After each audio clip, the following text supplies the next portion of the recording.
አማራ ነኝ ብሎ የነገሰ ንጉስ ማን ነው? አይ አማራ ነኝ። አንተም አማራ ነበርክ እኮ። ምን ለማለት ፈልገህ ነው ሰውየው? አንተ እሺ አማራ ነኝ ብሎ የነገሰ ንጉስ ማን ነው? ሚኒሊክ ምንክ ነው?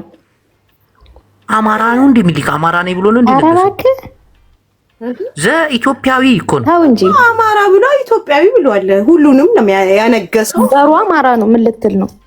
በንግስና ግን ሲመራክ የነበረው ሁሉን ኢትዮጵያዊ ነው። ቴድሮስ ምንክ ነው? ይጅበት ዘር አይደለም። ይጅበት ምን ነው? ኢየሱስ ምንክ ነው? እነሱ እኮ ኢትዮጵያውያን ናቸው እኮ አማራ አይደሉም እኮ። ስለዚህ ለምን አማራ ገደለን ትላለህ ታዲያ? አማራ አይደሉም እኮ ኢትዮጵያውያን ናቸው። ለምን ገደለን? አማራ እንደዚህ ቁማር አማራ ምን አለን የሚባለው እዚህ ሶሻል ሚዲያ ላይ ለምንድን ነው ታዲያ? ማን አለ አማራ ገደለን እንዴ? ተማገን እኔ አሁን ይኸውልህ ያ ይመጣል አማራ ፈናቀለን ነው ያ ይመጣል። አማራ የሰራብን ፖለቲካ ነው ያ ይመጣል እንዴ? ተው እንጂ ወገን፣ ራሳችሁን በራሳችሁ እየገረፋችሁ ራሳችሁ ለምን እንደምትጮው እንደገራ እኔ አማራዊ ንጉስ አይቻልም። የጠላው አማራ የሚለውን ቃል ነው ወይስ አማራን እንደ አማራ ትጠላው? እኔ አማራ የሚለውን ቃል ለምን እጠላለሁ? እኔ እኮ ግራ ገባ። አማራ የሚባል ንጉስ የለም። እናቴ አፄ ዮሐንስ ምንክ ነበረ? አላለም እናቴቱ። አፄ ዮሐንስ ኢትዮጵያዊ ነበረ። ኢትዮጵያዊ ነበረ። ታዲያ አማራ አፄ ዮሐንስ አተማረ። አፄ ዮሐንስ የት ነው የሞተው? አሉላ አባ ነጋ ምንክ ነበር? ኢትዮጵያዊ ነው ጄኔራል። ያውም ኢትዮጵያዊ ሳይሆን አፍሪካዊ የመጀመሪያው ጄኔራል። አፄ ሚኒሊክና አፄ ዮሐንስ አፄ ቴዎድሮስ ኢትዮጵያዊ እኮ ናቸው። በቃ ኢትዮጵያዊ ናቸው እንጂ አማራ የሚባል አልነበረም በሰዓቱ። ትግራዋይ የሚባል ንግስና ትግራዋይ፣ አማራ፣ ኦሮሞ ምናምን ተብሎ ተሰጥቷል። አንድ ኢትዮጵያ ነን ሁላችንም። በቃ በኢትዮጵያዊ ነው እንጂ አማራ የሚባል ነገር የለም በዛ ሰዓት። ይሄው እንግዲህ አፄ ዮሐንስ ትግራዋይ ናቸው እያሉት ነው። ኧረ ኢትዮጵያዊ ናቸው ትግራዋይ አይደሉም። ያንተ አስተሳሰብ እኮ አሁን ብልቅዝና ሲዝም ነው ያገባ። ግን አፄ ዮሐንስ ትግራዋይ ናቸው አይደለም ኢትዮጵያዊ ነው። አንቺ ሴትዮ ኧረ ተው። መተማ ሄዶ አይደል የሞተው ጎንደር ላይ ለኢትዮጵያ ሲዋደቅ። ኧረ ተው ግን ወራሪ ሀገራችንን ሊወራት ብሎ ትግራይ ቢሆንማ ዝም ብሎ ይኖር ነበር አይደል? ተው ታሪክ አታበላሹ። ደግሞ ሲጀምር እነዚህ የውጊያ ታሪክ እንጂ ምን የሰሩት ነገር አለ? ኧረ ተው ግን ወደ ራሳችን ወደ ቀልባችን እንመለስ። ያንተስ ከፋ ዘንድሮማ እኔ እግዚአብሔር ደግሞ ሚኒሊክ ኦሮሞ ነው እያሉ ነው አሁን እዚህ ታች ኦሮሞ ነው። አንተ ይኸውልህ ይሄ ታላንተ የሆነ ነገር ካላደረሰ you are nothing ነህ አንተ፣ ምንም ዋጋ የለም። ይሄ አሁን የምታረገው ታላንት የሆነ ቶፕ አፕ ካላረገ እግዚአብሔርን you are nothing። ባይዘዌ እኔ አንድ ነገር ልንገርሽ ሳራዬ፣ ምን አምናለሁ መሰለሽ? ትናንትና ሚኒሊክ ስልጣኔን ወደዛች ምድር ያመጣለትን ጀግናውን መሪውን ንጉሱን የሚያብጠለጥል ትውልድ፣ በተለይ ይሄ ጄኔሬሽን ላይክ የተረገመ ትውልድ ማለት ነው። ገባሽ? ንጉሱ የማይከበርበት፣ አጼዎች የማይከበሩበት፣ ትናንትና ያችን ሀገር ከባርነት ቀንበር ዛሬ ፓስታና ሩዝ ቀቅሎ እንዳይበላ ከዛ ሞፈር ቀንበር አንስተው፣ እውነቴን ነው የምልሽ። በተለይ እኔ ኢትዮጵያ ያላችሁ አልፈርድባችሁ፣ እግዚአብሔር ነው የምላችሁ። ውጭ ሀገር ግን ስትሆኑ ምናዊ ነስትል ኢትዮጵያ ስትል ከአፍሪካ እኮ አንተ በቀኝ ግዛት አልተገዛም ፕራውድ ታደርጋለህ። ገባ? ኢትዮጵያ ነኝ ምናምን ስትል በጣም ፕራውድ ሆነ ነው የምታወራው። ለምን? እነሱ በቀኝ ግዛት የተገዛን ሀገር በጣም ነው የሚንቁት። ላይክ አሁን ናይጄሪያዎችን ምናምን ሌሎች ሀገራትን ሲያወሩ እውነቴን ነው የምላችሁ በጣም ነው የሚነቁት። አንዴ ኢትዮጵያዊ ነኝ እኔ ልንገር እና አሉላን የኦሮሞቹ ባልቻ አባነ አሁን ለጅቦ ብትነግሪ ይገባዋል። አንቺም ይገባሻል። አንቺ ደነዝ አንቺም ይገባሻል። አንቺም ገብቶሽ ይኸው ተደናግረሻል።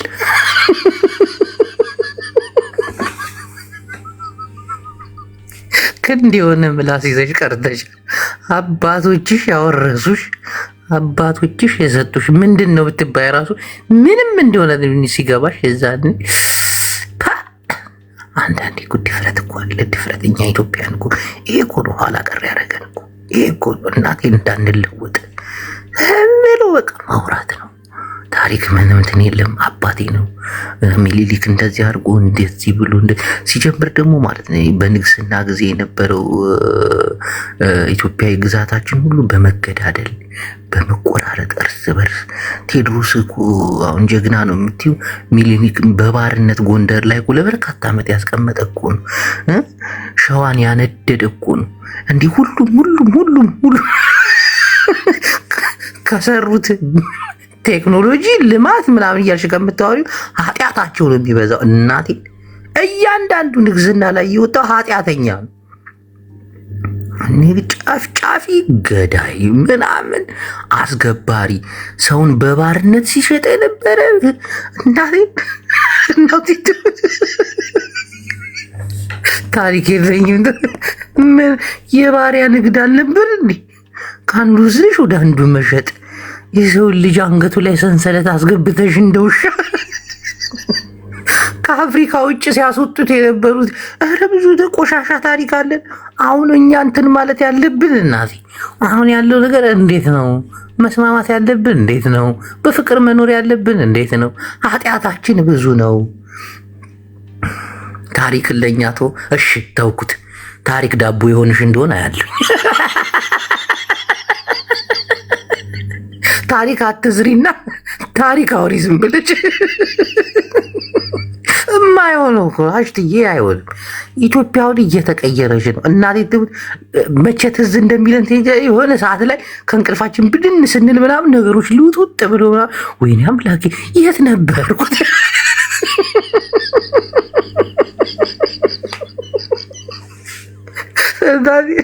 በስንት ርቀት እየይዙ አልገባንም። ምንም ደህና ታሪክ የለን። በተለይ በንግስና በኩል ምንም እንዲህ ያም ወራሪ፣ ያም ገዳይ፣ ያም አስገባሪ፣ ያም ሻጭ፣ ያም ለዋጭ ምናምን ናቸው። እናቴን ነው የምልሽ። እኛ ለነፃነት ነው የምንዋጋው እያሉ እነሱ የሚዋጉት ለንግድ ለብር ምናምን። እንዲህ በባርነት ሰው ሲሸጡ አልነበር እንዴ? እዛ በጦር ሜዳ ላይ የተማረኩትን አንገታቸው ላይ ሰንሰለት እያስገቡን ስንቱን የስኳር እርሻ አውሮፓ ላይ እንዲያርስ ደግሞ እኮ በጥሩ ነገር በብልጭልጭ ሳህን ምናምን እኮ ሲቀይሯቸው ነበር። ረግፈኞች ናቸው።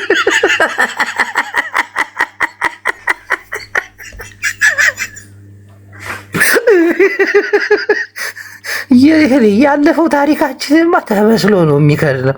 መነጋገር የለብንም። ትንሽ ወደኋላ ታሪካችንን መለስ ብላችሁ ስታዩት የሆነ ጭባ የሆነ ታሪክ ነው ያለን እናቴ። አሁን ነው በቃ አዲሲቱን ኢትዮጵያ፣ አዲስ አስተሳሰብ፣ አዲስ አነጋገር። እንዴት ነው ተከባብረን መኖር ያለብን? እንዴት ነው ተሳስበን መኖር ያለብን? እናቴን ነው የምላችሁ። እንዲህ የበፊት ምን ግልጽ እኮ ነው፣ ወረራ እኮ ነው። እንዲህ ወረራ ቀልዳላችሁ እንዴ? ቴዎድሮስ የምንትዋብ አባትን አልወጋም እንዴ? አላስገበረም እንዴ? ወሎ ድረስ ሂዱ እንዴ? ብዙ ታሪክ እኮ ነው ያለ። ደርስ አክሱም ሂዱ አይደል እንዴ? ነገሰው ማን? የበዛን ጊዜ የመንዛፈት አገዛዝ ማን ነበር ሰው? እዛ ሄዱ ቀንድ ጮቀን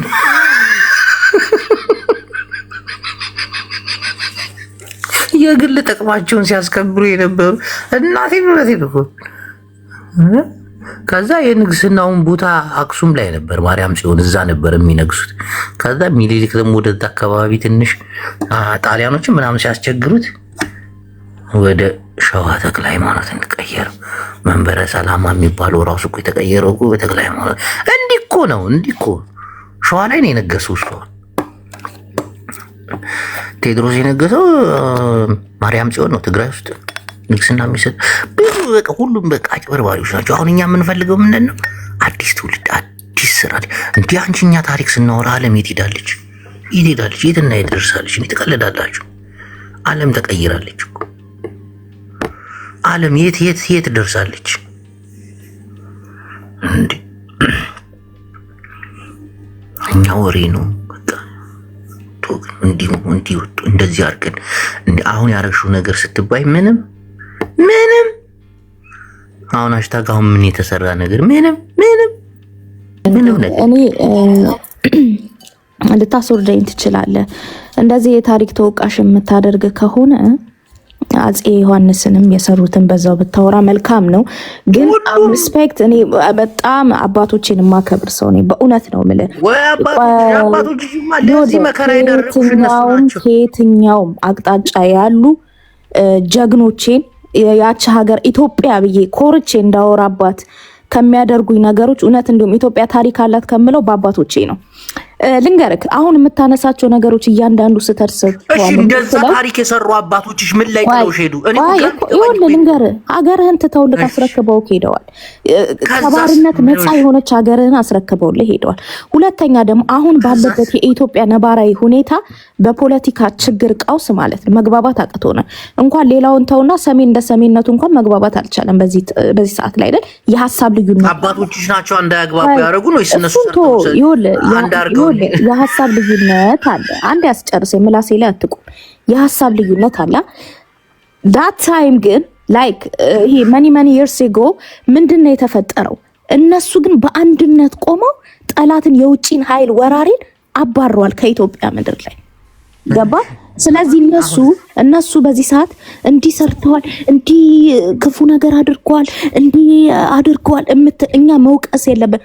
አፍ የለንም ነው የምልህ። አፍ እነሱን የመተቸት ሞራል እንኳን የለንም። አባቶችሽ ምን አውርሰው ሄዱ? አሁንም እየተቀደደ ጆሮ ካይሰማም እንደ ምንም የሰሩት ነገር የለም። ኢትዮጵያ የምትባል ሀገርህን ከባርነት ነፃ የወጣች ሀገርህን አስረክበው በባርነት ሲሸጥ አልነበር እንደ ኢትዮጵያ አንገቱ ላይ ሰንሰለት ይሄን ይኸውልህ ማን እንደሆነ እኮ እዚህ ጋር ካወራን ሌላ ነገር ውስጥ እንገባለን። ገባህ? በተለይ ጅቦ አንተን የሚነካ ነገር እዚህ ጋር በኤቪደንስ እናመጣ ለውጭ ብንሸጥ ይሻላል ነበር። እናቴን ማን ወደ ኢትዮጵያ ሀገር ባንዳ ሲያስገባ እንደነበረ ታሪክ የማይረሳው ነገር ወለጌ ነው። እግዚአብሔር ምስክሬ ነው። ማን ጣሊያንን በር ከፍቶ ሲያስገባና ሲመራ እንደነበረ እኮ ጀነራሎች ሲሸለሙ እስካሁን ድረስ በኤቪደንስ ያለው እኮ ማን እንደሆነ እናውቃለን። ጀነራል ስማቸው እየተጠራ ስማቸው የጦር መሪዎች ስማቸውን ሽልማት ሲሸልሙ እንደነበር ጅቦዬ አንዴ ሳርዬ ቆይ ሳራ ሚውት አድርጊ። ቆይ እሺ ቀጥል። ይኸውልህ ዛሬ በተሰነሰው ማዘፋከር እለፈልፍልሻለሁ ጉድሽን አውጥቼ ገብረመድን አሽቱዬ ፍቅር በእናትህ ሶሪ ቀጥል። ጅቦዬ በዛሬው ነገር ላይ በጣም የተሰማው ልጅ አለ። አንድ ጓደኛዬ ኤርትራዊ ጓደኛዬ በቀደማ በመብራቱ የተነሳ አንድ መልእክት ያስተላልፍ ፈልጎ ነበርና ከቀደም ጀምሮ ስልክ ነበርና ይሄ ነገር ቢናገር ትፈቅድልኛለህ? እሺ ቀጥል። በትግርኛ ተዛረቡ ተቀበለ حفيرنا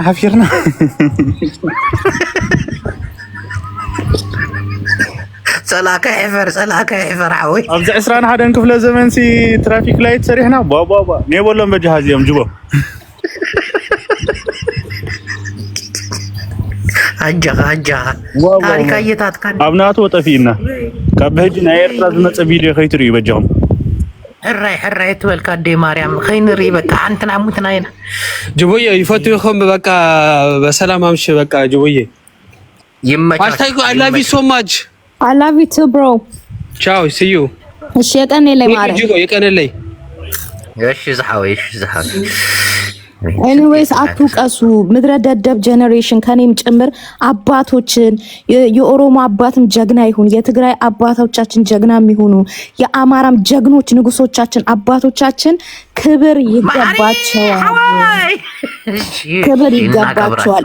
እኛ ምን ሰርተን እኛ ነን ሲጀምር ዘረኝነትን ያመጣ ነው። ይሄ ጄኔሬሽን እኛ የተሻለን አይደለንም። እኛ የተሻለን እኛ ምን እኛ እንሻልን ከአባቶቻችን ማን አባ ሆነ አንተ ቅማል ማናች የመጣበትን ይኸውልሽ የሁለት ዘር ልጅ ነው። እግዚአብሔርን ማርያምን ሁለት ቦታ ዘርሽ ይከፈል ማን አባክ ስለሆንክ ነው አልሽኝ። ቢያንስ ሃሽታግ አንቺ ትሻያለሽ እኔ እንሻላለን ከአባቶቻችን። አባቶቻችን እኮ እናቴን አንገታችን ላይ ገመድ እያሰሩ ይሸጡ ነበር። ታውቂያለሽ አይደል? ባርነት እኮ በደርግ ጊዜ እኮ ነው የቀረው። ባሪያዎች ነበሩ። አረ ነፃ አውጡን እያሉ የሚያለቅሱ በቪዲዮ ሁሉ የተቀረጸ ነበር። በጣም አጸያፊ የሆኑ አባቶች ነበሩ። ለምንድን ነው አሁን ለዚህ ሁሉ ድርጊት የደረስን? እኮ የነሱ ግፍና መከራ እኮ ታውቂያለሽ አይደለ? ይህ ሁሉ ህዝብ እንደሚሆነው የነሱ ግፍና መከራ ነው። እንዳትዋሹ፣ ምንም ውሸት አያስፈልግም። ኢትዮጵያ ውስጥ ተከባብረን ከባርነት አውጥተን ያውም በሰው ሀገር በሰው ንጉስ በሰው አገዛዝ ብትሸጥና ብትለወጥ ይሻላል። በገዛ ንጉስህ በገዛ ሀገርን በሚያስተዳድረው በጣሳና በአብረቅራቂ ነገር ህዝብ እየተሸጠ ለምን እንዋሻለን? ማንን ነው? በኃይለ ሥላሴ ጊዜ ስንት የባሪያ ንግድ አልነበር? ሰውን በክላሽንኮፍ ይቀይሩት አልነበር በሱዳን በኩል? እና ታውኝ ያ ነው መስዋዕትነት የሚያስከፍልን። ያ ነው አሁን እዚህ ደረጃ ያደረሱን አባቶቻችን ናቸው።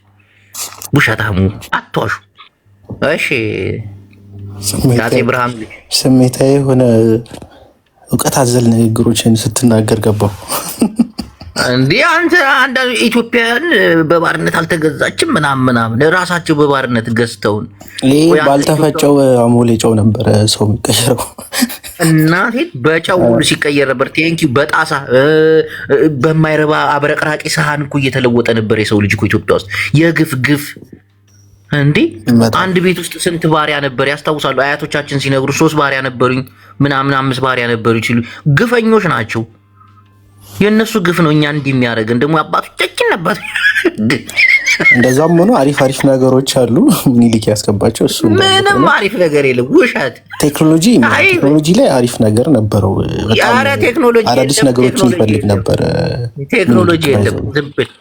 ዝም ብል ውሸት። እውነት ባቡር ምናምን የሰው ልጅ አንጠልጥሎ እየገደሉ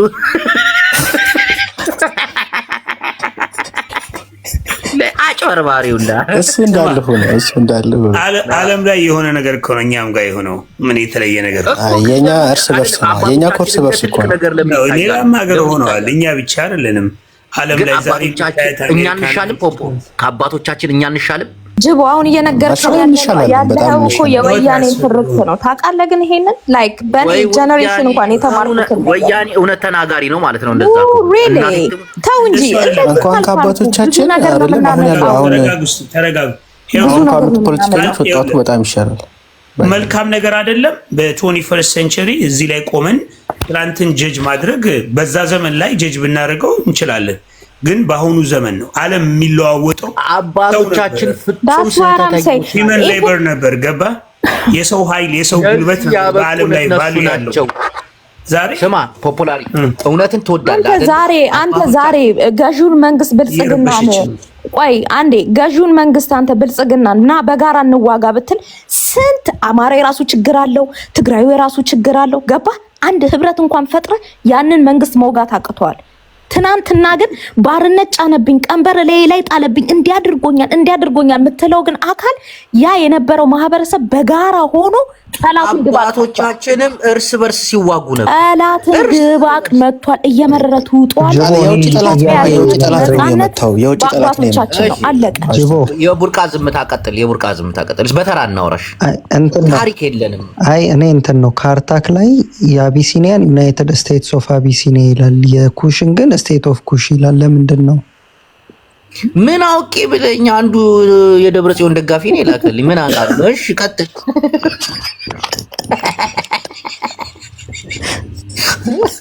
እኔ ሃሽታግ ዛሬ እውቀት አዘል ንግግር ስትናገር አናዳኝ ነው። እኔ ባይዘው አባቶቼ የምልህ ትናንት አማራ ብቻ አይደለም ያ ጣሊያንን የገረፈው ትግራዩ የውጭ ጠላት ነው። ለውጭ ጠላት ማኩ ህዝቡ ከሆነ የሚቆማል። ሃሽታግ ለነሱ ክሬዲት መስጠት አለብህ፣ ማክበር አለብህ። አባቶቼ እያልክ ማክበር አለብህ። አባቶቹን የሚወድ ሰው ትላንትና አባቶቹ በኢትዮጵያዊነት ነው ይታገለው። አሁንም ኢትዮጵያዊ መሆን ብቻ ነው የሚጠበቀው። ፖፑላሪ ሳቷሽ አባቶቻችን እርስ በርስ ሲጋደሉ አልነበር? ታሪካችን የእርስ በርስ ነው በአጠቃላይ። እና ታዲያ ምንድነው ጥሩ ነገር እንዳወረሱ ነገር አባቶቻችን ጥያቄ የለውም። የኢትዮጵያ ታሪክ በደንብ አውርቷል። የመረረው ፈስን እያንዛረት የምትፈሳበት ሀገርን አንዱ ሌላውን እያስገበረ ለመኖር የግድ ሌላ በአንድነት ጠላትን ድባቅ ለማውጣት ማለት ነው። ገብቷል። ይሄን ውለታ ጠጡት። እስከ 19ኛው ክፍለ ዘመን ድረስ የሆነው እሱ ነው። እኔ በጣም የሰለጠንኩ ሃሽታግ አባቶቻችን ነገር ግን አልነበረም። እኔ የኔን ጭንቅላት ብሬን ዎሽ ሊያደርገኝ አይችልም። ፖፖ የምትባለው ሰውዬ ማለት ነው ማንበብ ብቻ ነው የሚጠበቅበት። ማንም ሰው አንዴ የሆነ ይኸውልህ አቋምህን አንተ እኔ ኢትዮጵያዊ ነኝ፣ ዘር የለኝም ኖ ዘር የለኝም አትበል።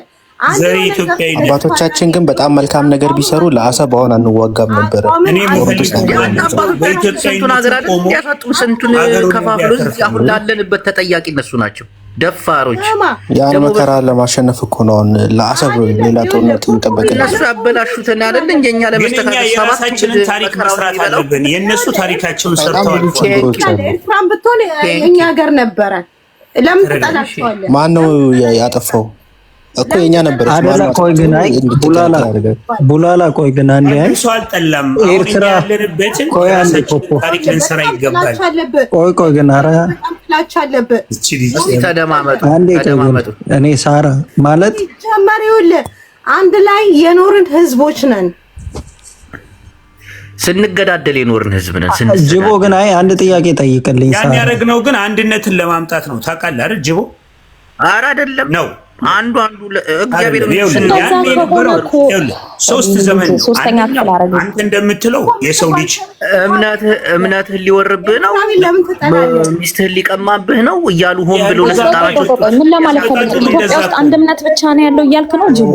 ኢትዮጵያ ውስጥ አንድ ቋንቋ ብቻ ነው ያለው እያልክ ነው? ንግስናቸውን ዘር ማጥፋት ከሆነ የሌላን ዘር ማጥፋት ከሆነ እኮ እንደ ዳይኖሰር ከዛ ምድርም አትገኝም ነበረ። ታውቃለህ? በላልተናል። ኢትዮጵያ ብትበላለም አልኩህ ስልጣን ላይ ያለ ጉዳይ ነው። ከወንበር ሊያስነሳ ከመጣ ያለ ጉዳይ ነው። ግፍና መከራን ነው የምንጋተው እንዳንዋሽ። ምንም እኔ እንደውም አምላክ በዛ ዘመን ይመጣል። የወላይታ ጦና ታሪክ ነው። ምንድነው ያን ሰፈር መንደራችሁ መሰላችሁ እንዴ? 86 ብሔር ብሔረሰብ በኢትዮጵያ ውስጥ እኮ አለ። ተረጋጉ። የምናወራው ስለ ሀገር ነው። ስለ ሀገር ሲወራ የኢትዮጵያ ታሪክ በአጠቃላይ ነው እየተወራ ያለው።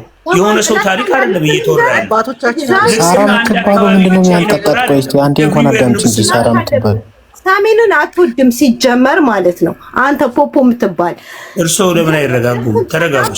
እግዚአብሔርን የታዘብኩ ነገር አለ። ለምን መሰለህ? ደም ግፊት የሚባል ነገር አለ። ተረጋጊ። ቀስ በይ ቀስ በይ። ኖ ሊስን አንዴ እኔ ደግሞ ላውራ አንተ ታታው እኔ ዛሬ ገና ነው ያየው። እሺ አሁን የቡርቃ ዝምታ ቀጥል። በየተራ እናውራ። ከዛ ቡላላ፣ ከዛ ፖፖ፣ ከዛ ተረጋጉ። እናንተ ሌላ ሰው ሌላ ታቻ እንዳይወስዱ እናንተ ተረጋጉ። እስቲ ቀጥል። እኔ እንትን ሳራን ልጠይቃት የፈለኩት ምንድነው ኤርትራም የኛ አካል ነበረች አለችና ኤርትራ የኢትዮጵያ አካል መሆኗን ከተቀበልን እኮ ኢትዮጵያ በጣሊያን መገዛቷን መቀበል መቻል አለብን። ምክንያቱም ኤርትራ ጣሊያንን ሲያስተዳድር ነው የነበረውና ለ50 ዓመት ነው። ይሄ ጥያቄ እኮ ቲፒኤልኤፍን ነው የሚመለከተው።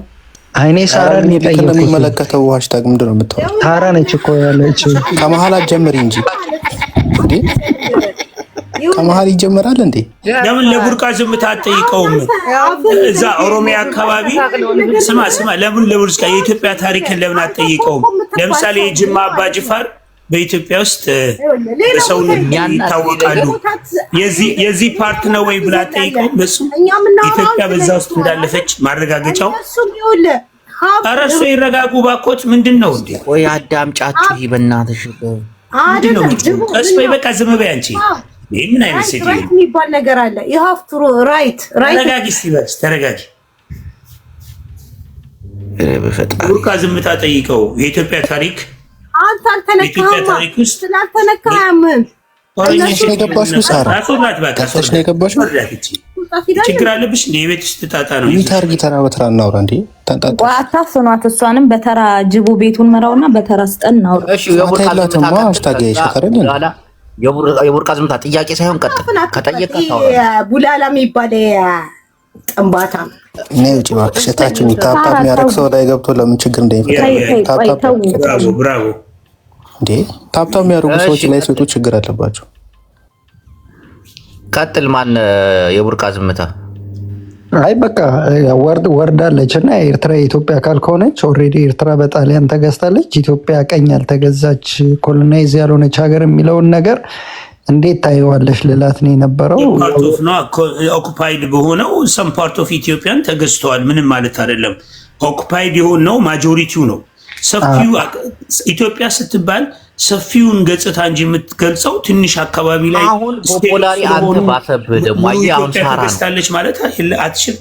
ስለዚህ ሳራዎች ላይ ስለዚህ እየታገልካቸው የነበሩ ወራሪዎች ናቸው። ስለዚህ እየታገልካቸው በነበረበት ሰዓት አንተ ኦኩፓይድ ነው የተደረግኩት፣ አልተገዛሁም፣ በከፊል አካባቢን ተቆጣጥረውታል ማለት በኮሎኒ ውስጥ አልፈናል ማለት አይደለም። አጠቃላይ እንደ ሀገር እኔ አሁን ፖፖላር እያዳመጥከኝ ከሆነ አንድ ነገር በየተራ እናውራ። እኔ በየተራ ስናወራ የቡርቃ ዝምታ አባቶቻችን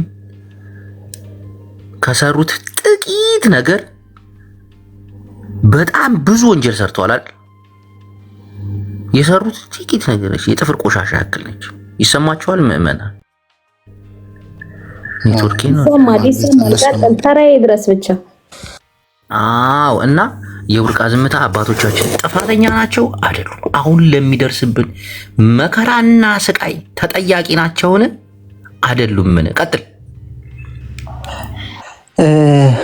በወቅቱ ልክ ናቸው። አሁን በምናየው አይን ግን ልክ አይደሉም። በወቅቱ ልክ ናቸው የምንለው ወቅቱ የሚፈልገውን ነገር አድርገዋል ብዬ ነው የማስበው። ነገር ግን ያ ነገር ጥሩ ታሪክ አይደለም የምልህ ለአንዱ መልካም የሚሆኑ ነገሮች ለሌላው ላይ ጠባሳ ነው የነበሩት።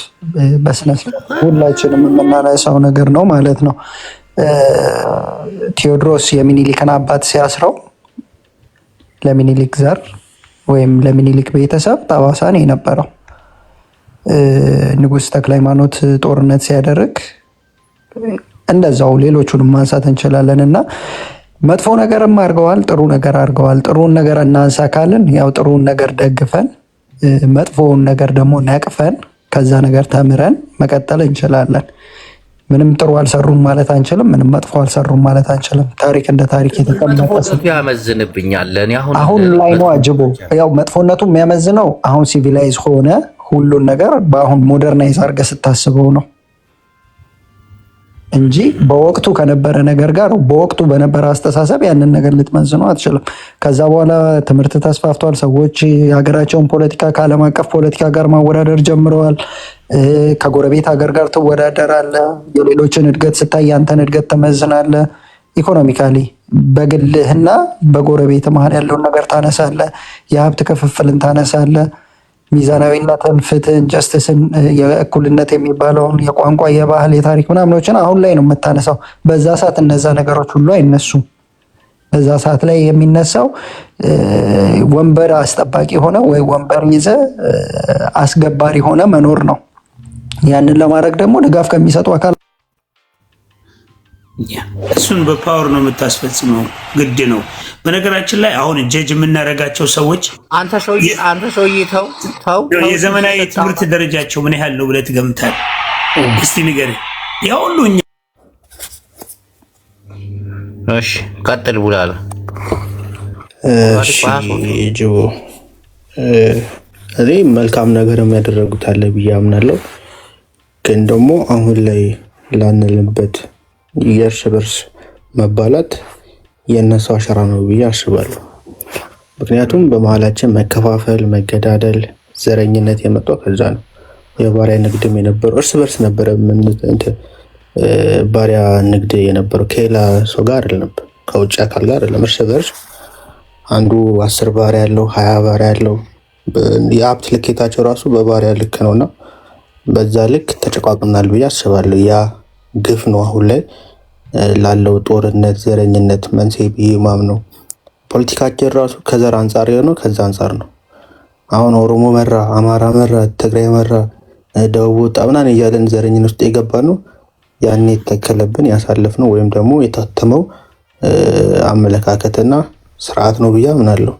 ሲቀጥል ደግሞ ጻፎቻችን እንዳለ የጻፉት ጽሁፍ የንጉሱን መልካም ነገር ማንጸባረቅ ብቻ ነበረ። ጎዶሎንም ታሪክ የሰራቸውንም ግፍ ምናምን ነገር በስትክክል አስፍረው ህዝቡ እንዲቀበሉ ቢያደርግ ጥሩ ነበረ ብዬ አስባለሁ። ጎዶሎ ቢጻፍማ የሆረር ፊልም ይወጣዋል። እናንተ በጣም እኮ አባቶቻችን እኮ እናቴን ለዚህ ምስቅልቅል ያደረሱን እኮ እነሱ ናቸው። ፕላስ ደግሞ እኔ አሁን የአማራው ህዝብ ያሳዝነኛል። ባልበላበት ነው አሁን እየተወቀጠ ያለው። አሁን ሚኒሊክ አማራ ነው ብሎ የሚያወሩ ሰዎች ልክ ናቸው ብዬ አላስብም። መከራውንም እየተቀበላችሁ ነው ያላችሁት። በዛው ልክ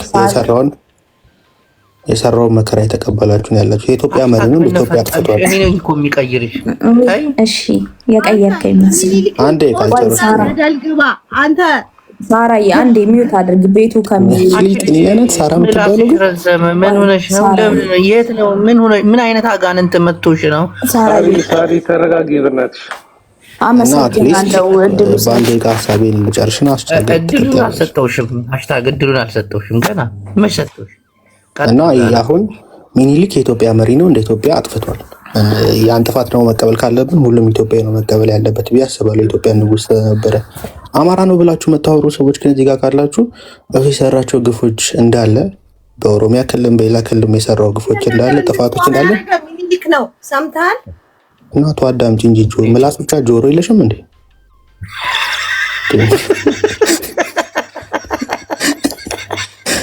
እና እንደ ኢትዮጵያ መሪ ነው ያጠፋውና የአማራ ንጉስ ነው ብላችሁ እንዳታወሩ። የአማራ ህዝብ እንደ ህዝብ አሁን ላይ እየከፈለ ያለው ይሄ ሁሉ መዓት ከዛ ተያይዞ የመጣ ነውና በዛ ልክ ብታስቡ አሪፍ ነው። ቴንክ ዩ። እሺ ሃሽታግ አሁን ደረሰሽ እድል መስማት ቴንክስ ጋድ በጣም እንደ ዛሬ እንደውም እዚህ ጓጉቻ አላውቅም ለማውራት እውነት ለመናገር እኔ አንዳንዴ ሚኒሊክ ስትሉ ዛራችሁ የሚነሳባችሁ ሰዎች በጣም ነው የምታስቁኝ። ስህተት ሰሩ ከተባለም እኮ እኔ ፕሊስ እንዳወራ አታደርጉኝ። ግን ላይክ እዚህ ጋር በተወራው መጠን ግን ለማስረዳት ያህል አፄ ዮሐንስ እኮ ምን ሲሰሩ እንደነበር በደንብ እናውቃለን አይደለ? የጅማው አባጅፋርም ደግሞ የባሪያ ንግድ ተብሎ የራሱን ወገኖች እኮ እንደዚያ ሲያደርግ ማናቸው ኃጢአት ነው እያሉ ሲያወግዙ ሲወቅሱ የነበሩት አፄ ሚኒሊክ ናቸው። ገባ?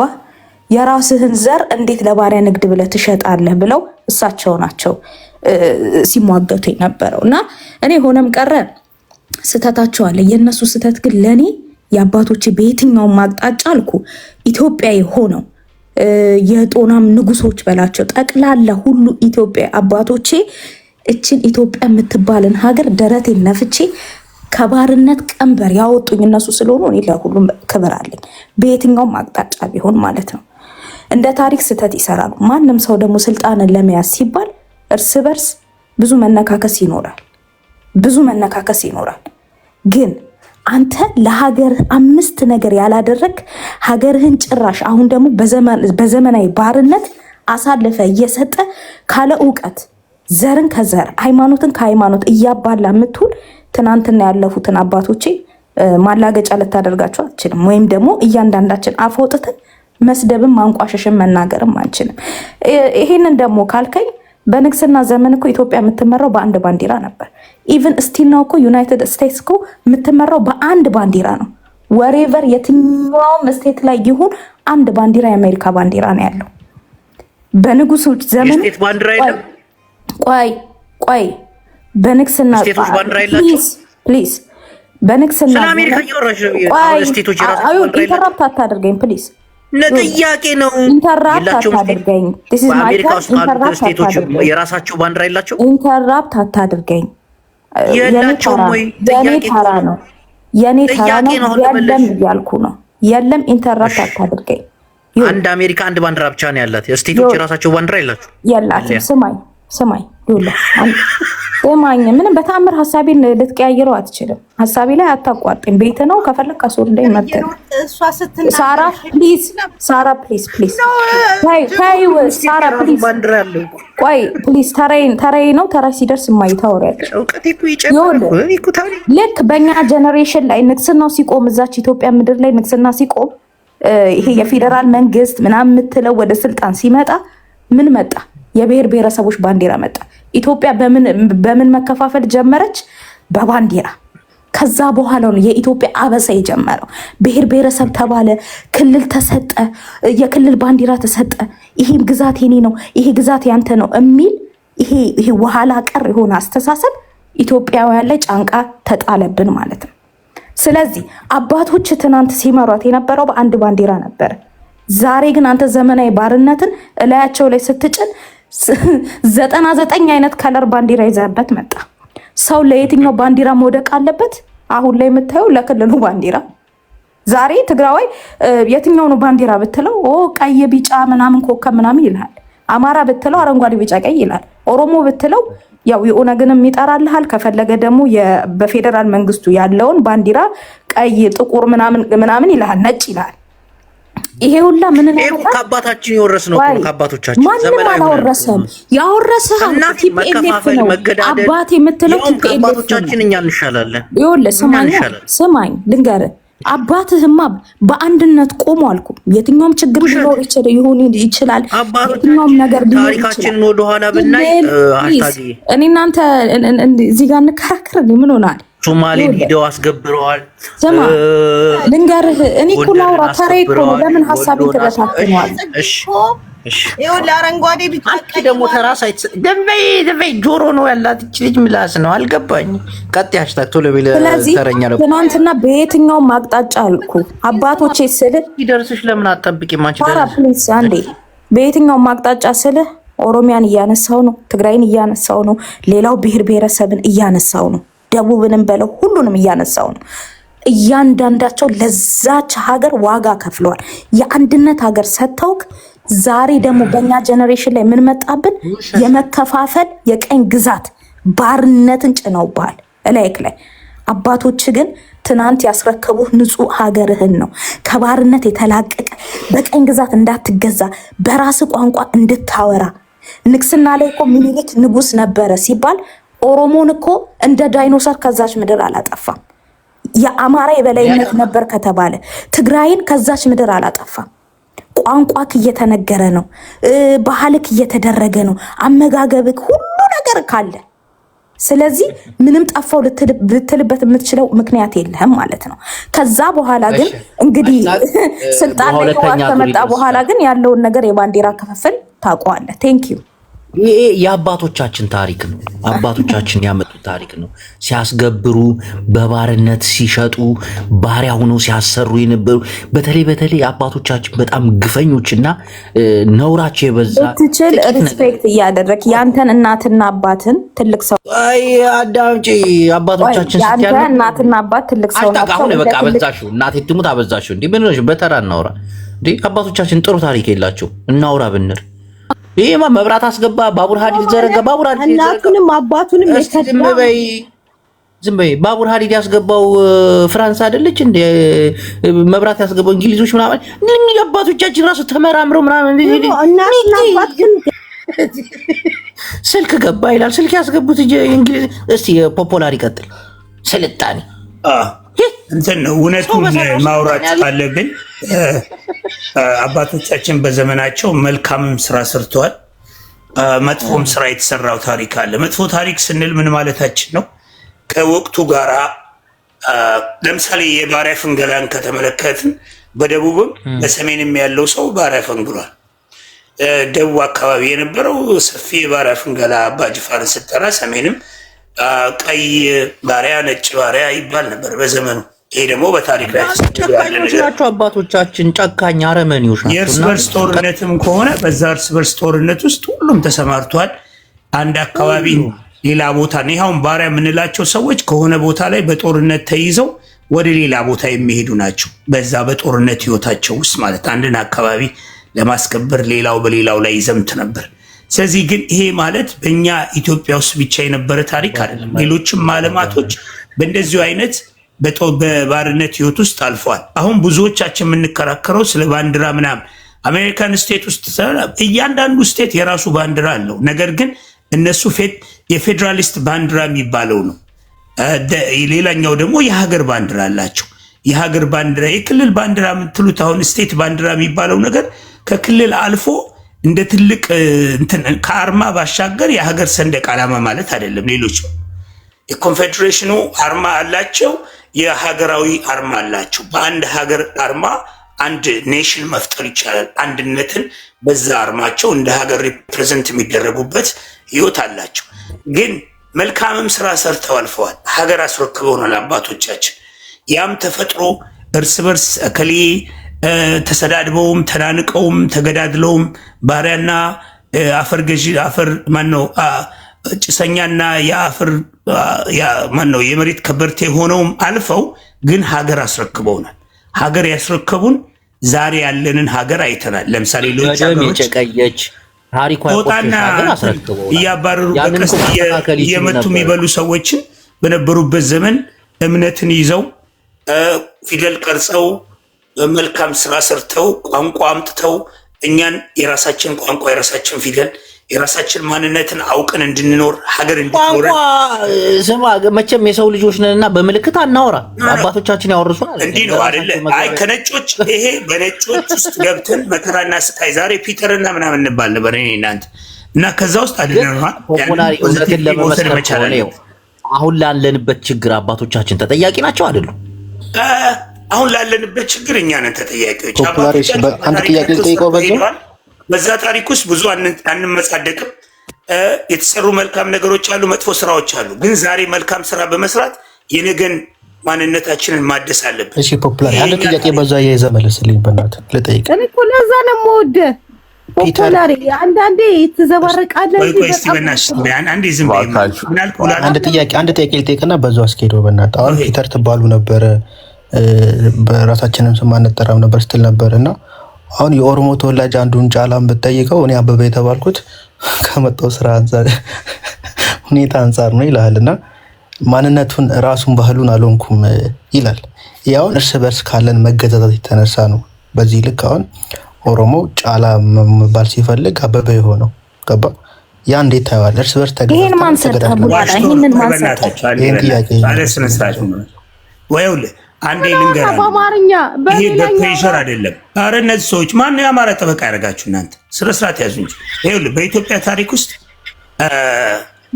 በታሪክ ውስጥ ማለት ነው ቋንቋውን ለምሳሌ የኦሮምኛ ቋንቋ የኦሮሞ ባህል የኦሮሞ እያንዳንዱ ነገር የብሔር ጥቅና ማንም የሰጠው የለም እውቀት ነው መማር ነው ሄዶ ማንበብ ነው አንብቦ መማር አለቀ አንተ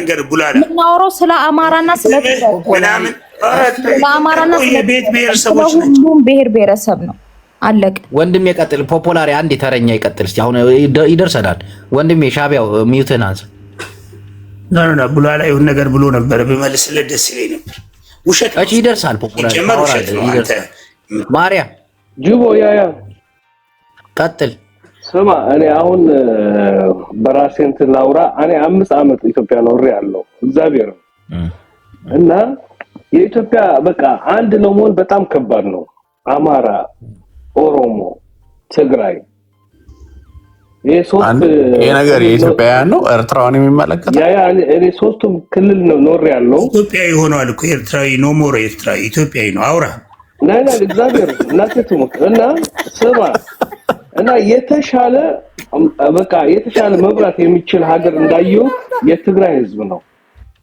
በእውነት እና አማራ ኦሮሞ አይወድም ትግራይ አይወድም እንዲያው ኦሮሞ ይሻላል ኦሮሞ ምን ለማለት ፈልገህ ነው አንተ ማርያም ኦሮሞ ይሻላል ምን ለማለት ፈልገህ ነው አማራ ራሽ መከፋፈል ጀመር አራሃጌ ነው ምናምን እያላችሁ መሰድቡን አይበቃም እንዴ ምን አደረገ አማራ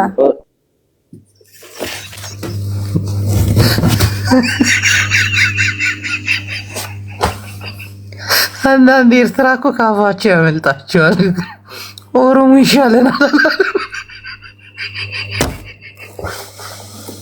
ያውቁታል ኦሮሞ እኮ የዋህ እኮ ናቸው እናቴ አንተ አባቶቻችሁ የተረገሙ ናቸው እኮ አባቶቻችን ስንቱን ሰው አንገታቸው ላይ ገመድ እያሰሩ ቀይ ሻንቅላ ጥቁር ሻንቅላ ጥቁር ባሪያ ቀይ ባሪያ እያሉ በአሞሌ ጨው ሰው የሚቀየርበት ሀገር እንዲህ ሰው ልጅ በደህና ነገር ቢለወጥ አሞሌ ጨው በአብረቅራቂ ሳህን ሰው በጭልፋ ይቀይራሉ አባቶቻችን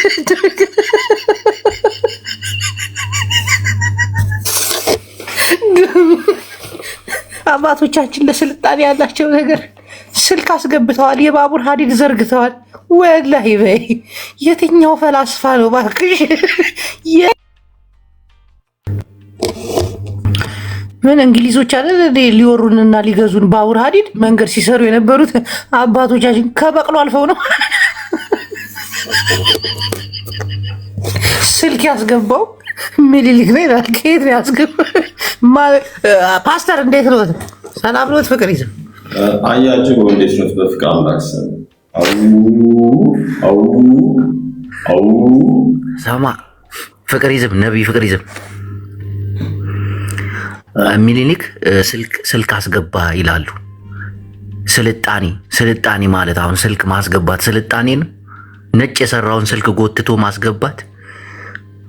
አንተ ሞባይል የምትጠቀም ጌም ላክልኝ። ቆይ አባቶቻችን እውነት ስልጣኔን ያውቁ ነበርን? በቅጣት ነው የምንጫወተው። እሺ የትኛው ምርምርና ቴክኖሎጂ አቋቁመው ነው በኢትዮጵያ መርፌ እንኳን አምርተው የማያውቁ አባቶቻችንን ዛሬ የምናሞግሰው ለምንድን ነው? መልስ ልንገርህ፣ እዚህ ጋር ባጭሩ መልስ ልመልስልህ። የድሮ ሰዎች ከአሁን ጊዜ የበለጠ ኮንፊደንስ አላቸው። ምክንያቱም በራስ መተማመናቸው ያደገው ምክንያት ትምህርት፣ ኦክስፎርድ፣ ካምብሪጅ፣ ነጮች አይምሯቸውን አልበከሉትም ነበር። የአሁን ጊዜ በጣም ለቴክኖሎጂ ቅርብ ስለሆነ ነጮችን የበለጠ እንድናካብድ ያደረገ ከሃይማኖት ጀምሮ ነው። ሁሉም ሃይማኖት ራሱ የተፈጠረው በነጮች ነው። ኢየሱስ፣ ነቢዩ መሐመድ፣ ሐዋርያ ሁሉም ነጮች መሆናቸው እኛ ኮንፊደንሳችን እንዲቀንስ ያደርገዋል። ስለሚበልጡ ነው። አይሰሙም። በድሮ ጊዜ ሚኒሊክ ምንድን ነበር ነጮችን የሚለው? ለምጣሞች ነበር የሚለው። አይሰማቸውም ነበር። ምንድነው ይሄ? ንቀት እኮ ነው። ሰውን ማዋረድ እኮ ነው። ንቀት አይደለም። በቃ በራስ መተማመኑ ከፍተኛ ስለሆነ ነው። ምን የራስ መተማመን እኮ የራስን የሆነ ነገር ስትሰራ እኮ ነው። የአሁን ጊዜ ነጭን እንዴት አድርገን ነው የምናየው? ነጮችን እንደ አምላክ። ይሄን ደግሞ እንደ አምላክ አናያቸው። ምን ጭንቅላት እንዳላቸው እንደተማሩ አዳምጥ። እኛ ነጮችን የምናያቸው እንደ አምላክ ሳይሆን እንደ የፈጠራ ሰዎች። መጀመሪያ የፈጠረው ተጽዕኖ ማን ነው የሚለው ልንገርህ። ሳይገባ ዝም ብለህ ጣልቃ አትግባ። አሁን ነጮችን ከፍ ያደረገን አንደኛው መጽሐፍ ቅዱስ ቁርአን ነው። ምክንያቱም መጽሐፍ ቅዱሶች የመጡት ሁሉ ነቢዩ መሐመድ፣ ኢየሱስ ሁሉም ነጮች ናቸው። እነሱ እኛን የቤታችን እንድንሆን አደረገን። ለዛ ነው የጥቁር ነቢይ የመጣው። ማን የጥቁር ነቢይ? ይስቃል። አያምንበትም እኮ ይስቃል። ፎጋሪ እኮ መልሱ ይሄ ነው። እኔ ጋር መልሱ ይሄ ነው። ወዳጆች ባካችሁ አባሱ ጥቁር ነቢይ ይላሉ። ሳቂ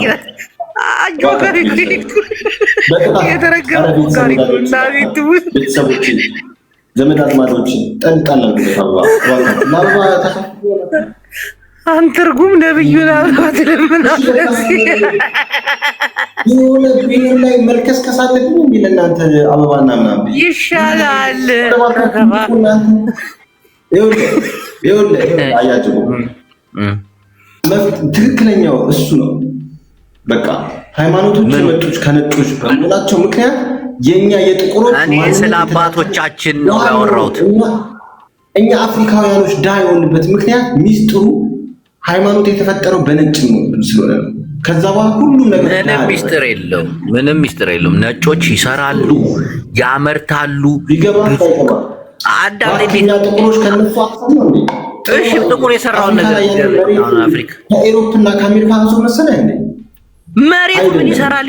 በቆሎ እየዘራበት ነው። እነሱ መሬታቸው ላይ ቴክኖሎጂ አንድ የሚያደርገው ደግሞ ሃይማኖት እንደሆነ ኢትዮጵያ ድርቅ አባቶቻችን ኒኩለር ቦምብ ሰርተው እንዳስረከቡ አባት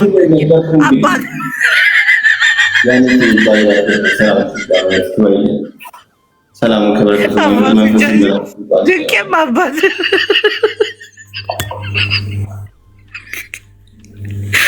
ደምሳሽ አንተ አባቶችን ምንድን ነው ያወራው? ኧረ አይባልም እንዴ! አይባልም። ነብይ እንዴት ነው የሚሳደብ? መጀመሪያ ስጀምርልህ ዝም ብለህ እያልክ ዝም ብለህ ሳይገባ መስቀም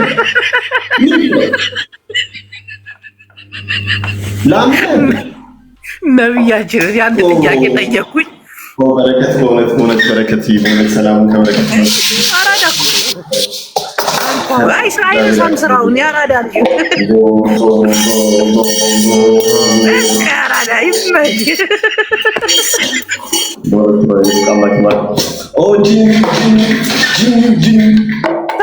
እየሰደበ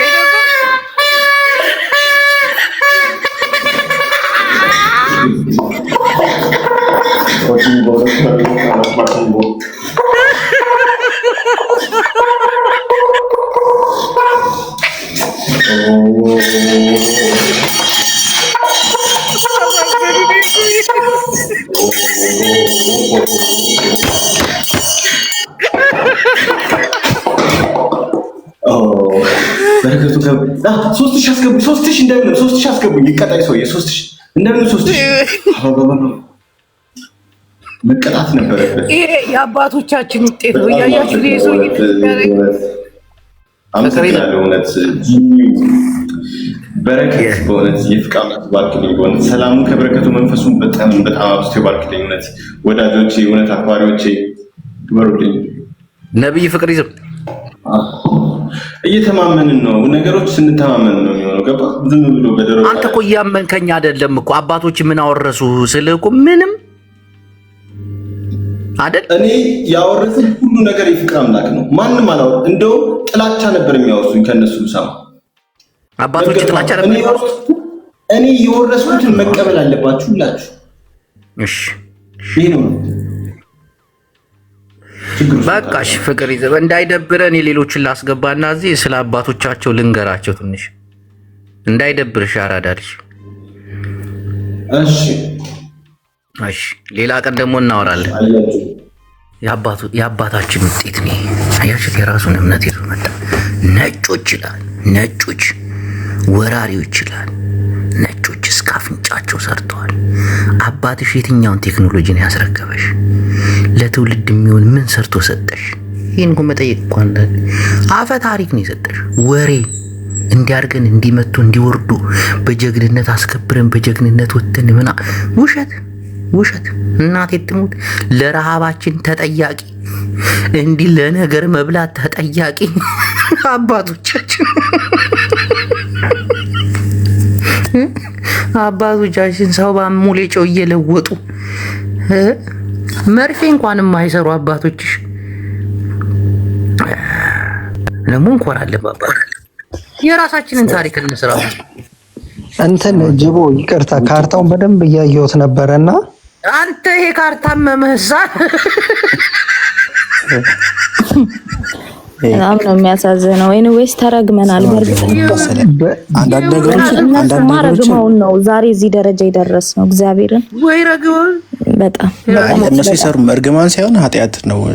ይሄ የእነሱ ኃጢአት ማይዘው ማንነትህን እኮ ነው እየተናገርክ ያለው። የማንነትህን ነገር ሰርተዋልም ብዬ ማንነትህን እየተሳደብክ ነው። ኤርትራዊም ሁን ትግራዋይም ሁን ኦሮሞም ሁን አማራም ሁን እነሱን የማታከብር ከሆነ ራስን ምንድን ነው የሰሩት? እስቲ ለአንቺ የሚጠቅም ነገር አሁን የሰሩልሽ ምንድን ነው? አባቶች እየነገርኩህ እኮ ነው። ሀገርህን በአንድነት ሲመሩልክ ነበረ። ሀገርህን በአንድነት እየመሩ ሀገርህን ለጠላት አሳልፈው አልሰጡ። በነፃነት እንድትኖር ያደረጉ የኑሮ ሁሉ ነገር የሰው ልጅ ተከብሮ በማንነቱ እንዲኖር ያደረጉክ አንድ አልነበርንም። መቼ ነው ንግስናን እንግዲህ ቆጥራችሁ ከመቶ ዓመት ሆናን እኮ ለምኖት እኮ ነው ሚኒሊክ ጦርነት እንዲሳተፍ ያደረገው። ታውቂያለሽ፣ ዛሬ ነው ያንተ ጀነሬሽን ናቸው ያችን ሀገር በባንዲራ እየከፋፈሉ ይሄው ላይ የብሔር ብጥብጥ የተነሳው አባቶቻችን በክልል ተወሰነ። ጅቦ ለመጀመሪያ ጊዜ ዛሬ ተመቸኸኝ። መገዳደል ነው ታሪካችን መገዳደል ነው። ኤኒዌይስ እንደናንተ አይነት ናችሁ የሙሶሎኒ ልጆች። ይሄ ሩስ ቀቃይ የነበረ መገዳደል ነው ያስተማሩን አባትን ሊገልብ ሲመጣ በር መርፌ ያልሰሩ አባቶች። በጣም ነው የምታሳፍሩት። አንተ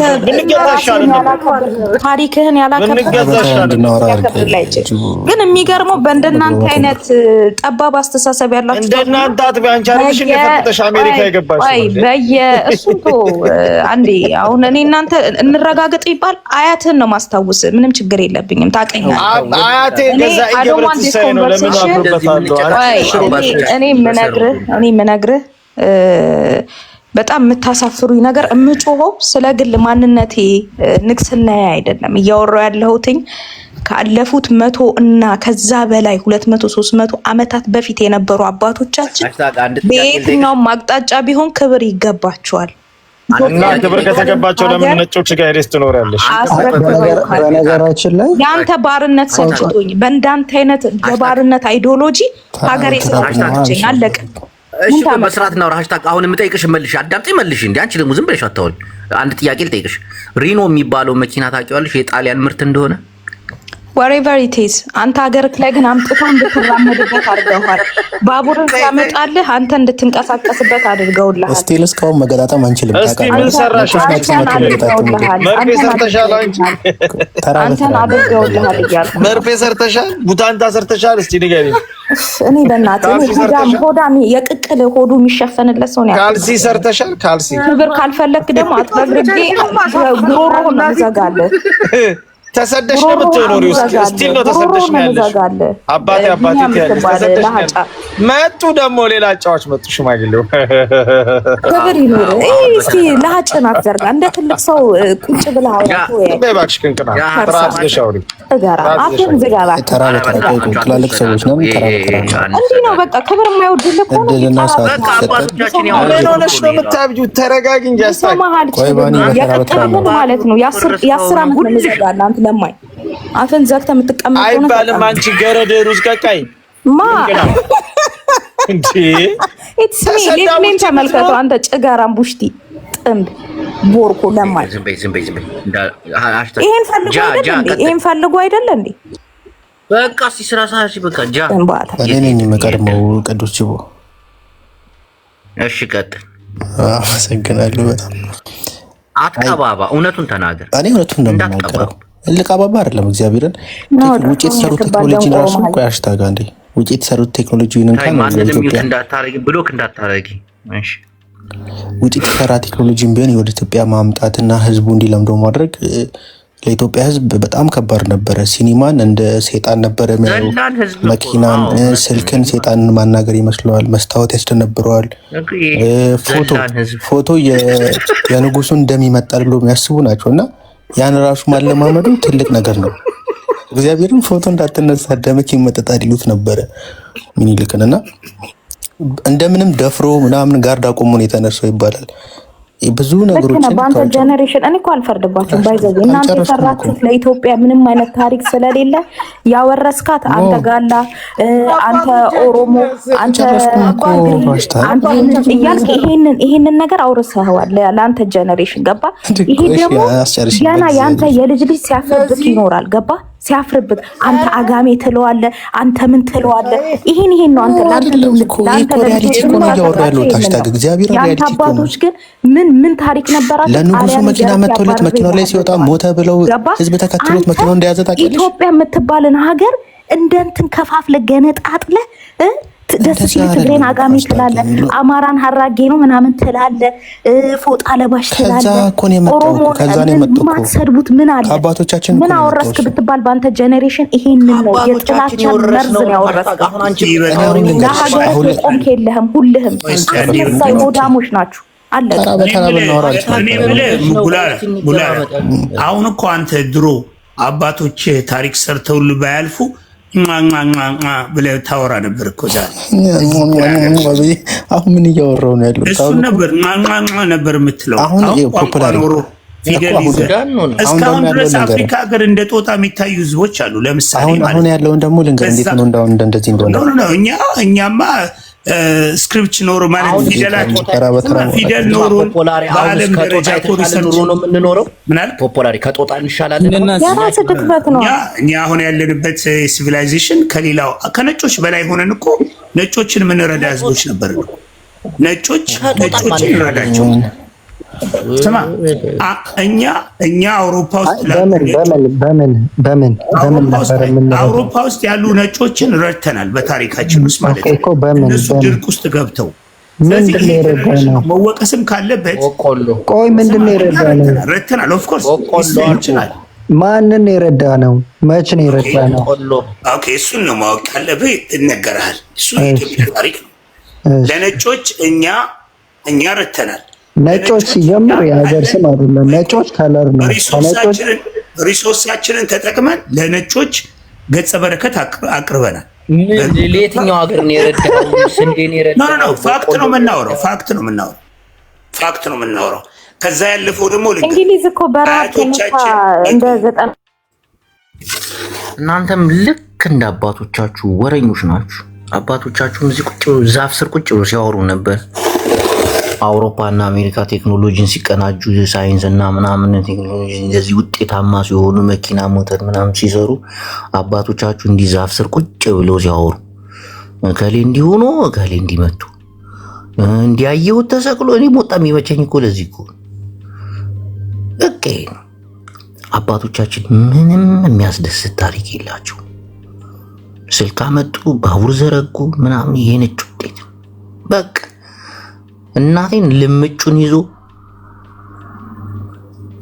የሆነች የኩታ ልብሷን ጣል አድርጎ እዚህ ሌጣውን ከላይ እንትን አድርጎ ዛፍ ስር ቁጭ ብሎ ከብቱን እያገደ ሐሜት ወሬ ቴክኖሎጂ አሁን በቃ የልጅ ልጅ ወረስ ነው ተወራረስ ነው።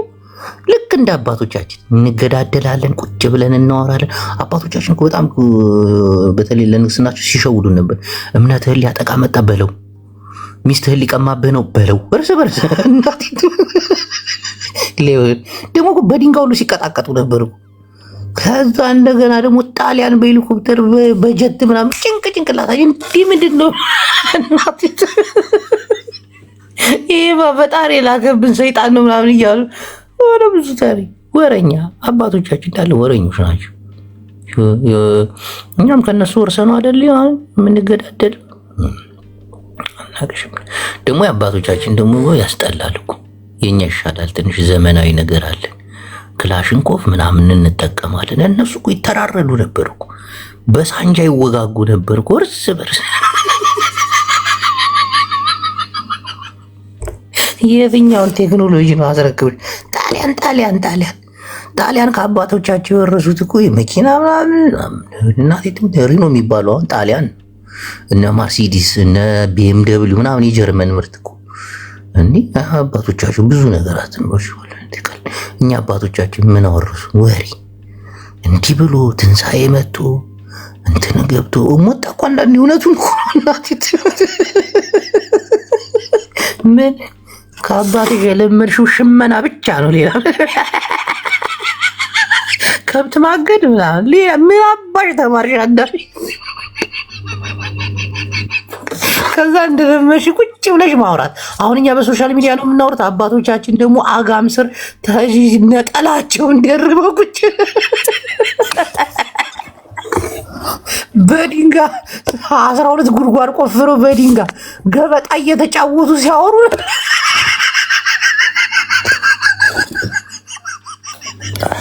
እጃቸው አፈር ባፈር። ምን አባሽ ወረሽ ከአባትሽ አንተ ቡላላ ትሄድበታለህ ነገር ብርጅስቶን። ያ እኔ እኮ ቀደም እኮ እያወራሁ ነበረና ህዝቡ አባቶቻችንም በጣም ቴክኖሎጂን ይፈሩ ነበር፣ ይደነግጡ ነበረ። ማየት ምራቱ ይደነግጡ ነበረ። ግን አትሊስት ሚኒሊክ ደፍሮ ማስገባቱ ብቻ ጥሩ ነገር ይሰጠዋል። መድፈሩ ድፍረቱን ልናደንቅለት ይገባል ብዬ አስባለሁ። አንተ ከባድ ነገር ነበር። እንደሚወራው ብቻ አይደለም። ይሄ ፎቶ አንቺ መጥቶ ፎቶ ሊያነሳችሁ ሲል እባክዎትን ደማችሁ ይመጠጣል ምናምን ተብሎ በስቀን የተነሱት መኪና ይፈራ ነበር። ማብራት ታይቶ አይደለ እኔ አይደለሁም ሰይጣን ነው ብሎ ርያል። ይሄማ ዝንጀሮ ነው አላሉ። እነዚህ ቅሌታ አባቶች እንጂ ጥሩ ስራ አይሰሩ መስሎች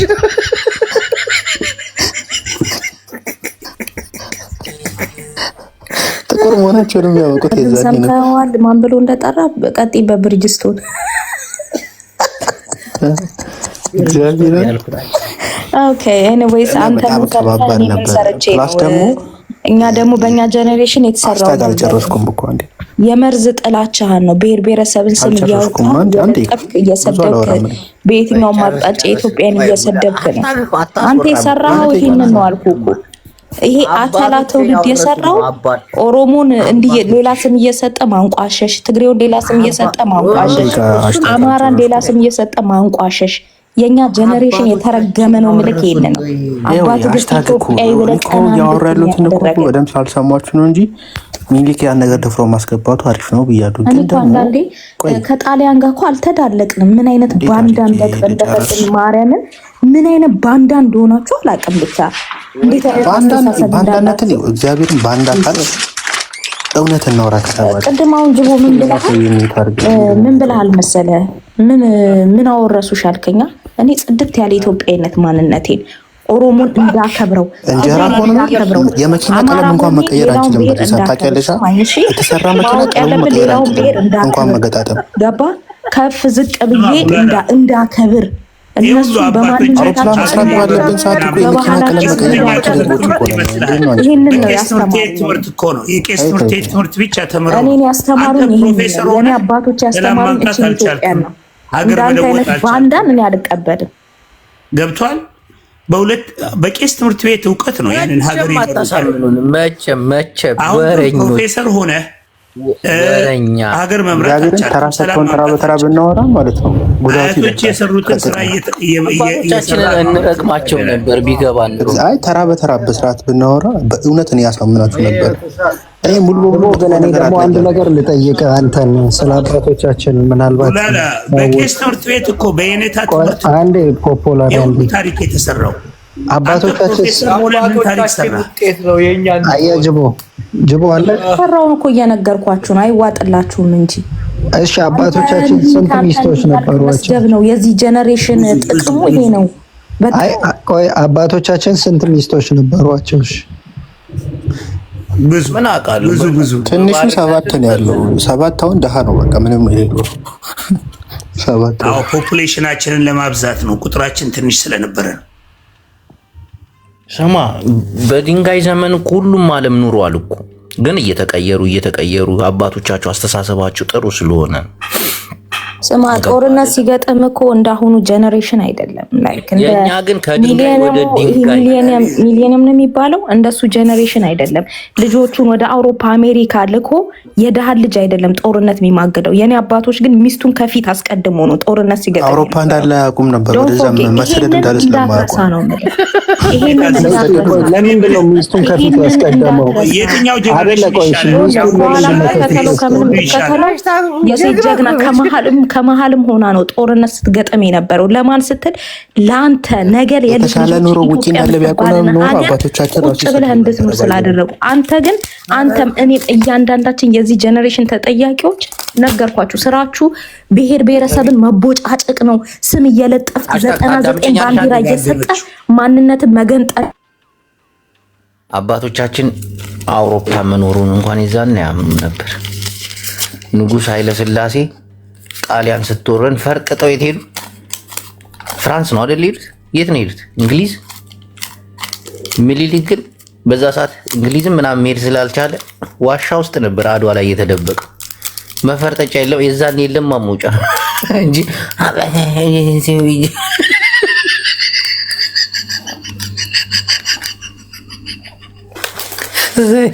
ንጉስ ኃይለ ሥላሴ ሀገራችን በጣሊያን ስትወረር ለ5 ዓመት የት ሀገር ነው ሄዱት? እንግሊዝ ነው ፍራንስ ምናምን ተደብቀው ነው ጥሩ ህይወት ኑሮ በኋላ ላይ የመጡት። ምኒልክ ሲጨንቀው እንዴ ዛኔ ፍራንስ ምኒልክ ይሄድ ነበር እናቴን ዋሻ ስር ተደብቆ ነው ያሳለፈው። አባቶቻችን ጥሩ ታሪክ የላቸው። እናቴ ምንም ጥሩ ታሪክ የላቸው።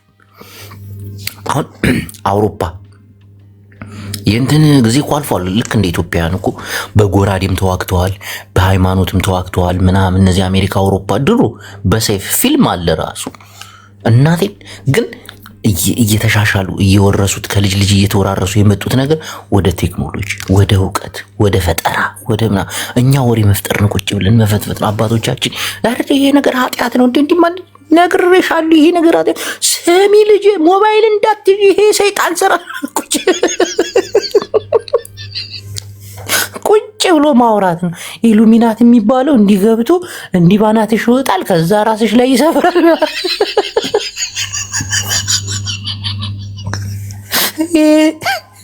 ትውልድን ወደኋላ የጎተተ ቅራቅንቦላ።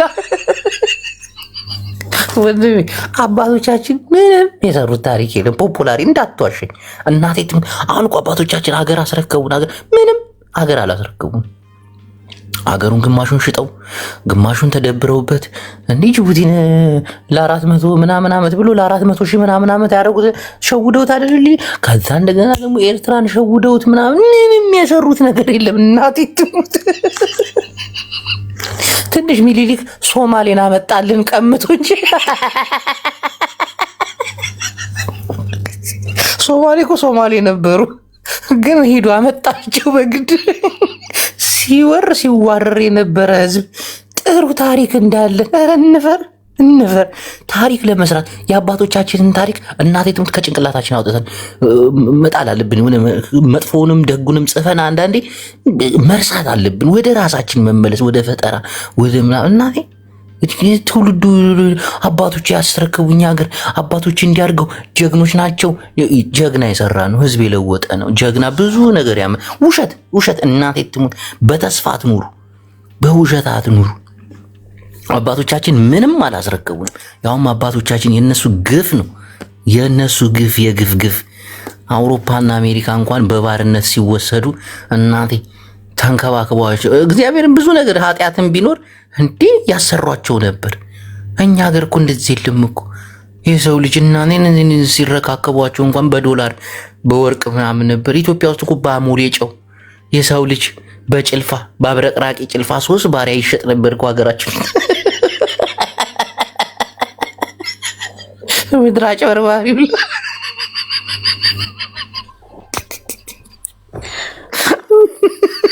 እኔ እኮ ህዝቡ ግን ያልተረዳው ከታች ያለው ህዝብ መልካም ነገር እኮ የለም እያልን አይደለም፣ ግን መጥፎ ይበልጣል ነው። በጣም መጥፎ። ምንድን ነው መልካም ነገሩ? ንገረኝ እስቲ አንተ። አትሊስት መስታወት እየፈራን መስታወት እንድናይ ስላደረገን ስልክ እና መልካም ነገር ነው ይሄ። ማን የሰራው ነው መስታወትን? እኛ ፈጥረ ነው ቢሆን ማምጣቱ የተሻለ አሪፍ ነው። በቃ እሱ አምጥቷል። ምንድነው ማምጣቱ? ወፍጮ አመጣን፣ የነጭ ነው ወፍጮ አልፈጠር። በድንጋይ ስንፈጭ ነበር እናቶቻችን በባሪያ ሲያስፈጯል ነበር ሌሊቱን ሙሉ። ሌባ ጥሩ ታሪክ እንዳለው እኛ አባቶቻችን። በጦርነት ሰዓት ራሱ ታውቃለህ አይደል? ሚኒሊክ ጦርነቱን እንዳልተዋጋና ውጊያው ራሱ ሲያልቅ እንደማያውቅ አያውቅም ነበር። ሲያልቅ ራሱ እኔ ሚኒሊክ ማለት ንጉሱ እንግሊዝን የት ነበር ተሰደው ሄዱት? ጣሊያን ስትወረድ ወደ እንግሊዝ መሰለኝ። አይ ቲንክ ያ እንግሊዝ አይደል ሄዱት? ጦርነቱ ካለቀ በኋላ አይደል የመጡት? ሃሽታግ አሁን የእናንተ ቤተሰቦች አውሮፓ ይማራሉ። ንጉሱ ፈርጥጠው አይደል እንዴ ከሀገር ይወጡት? ምን ታሪክ አለ? ሌሎችም ነገስታት ባይዘዌ ውጪ እንደዚህ እንደሚታረፍ ቢያውቁ ኖሮ ቋንቋ ቢችሉ ይሄዱ ነበር። ዋሻ ተደብቀው ቀርተው ንጉሱ የዛኔ በአየርም በሄሊኮፕተርም ወጡ። ሚኒሊክ በሚኒታ ኤርትራን ባይዘዌ ኤርትራን ልክ ኤርትራ ሲደርሱ ሚኒሊክ በጥቁር አህያ ተጭኖ አውሮፓ ይገባ የዛ ጉድጓድ ስር ይደበቃታል እንጂ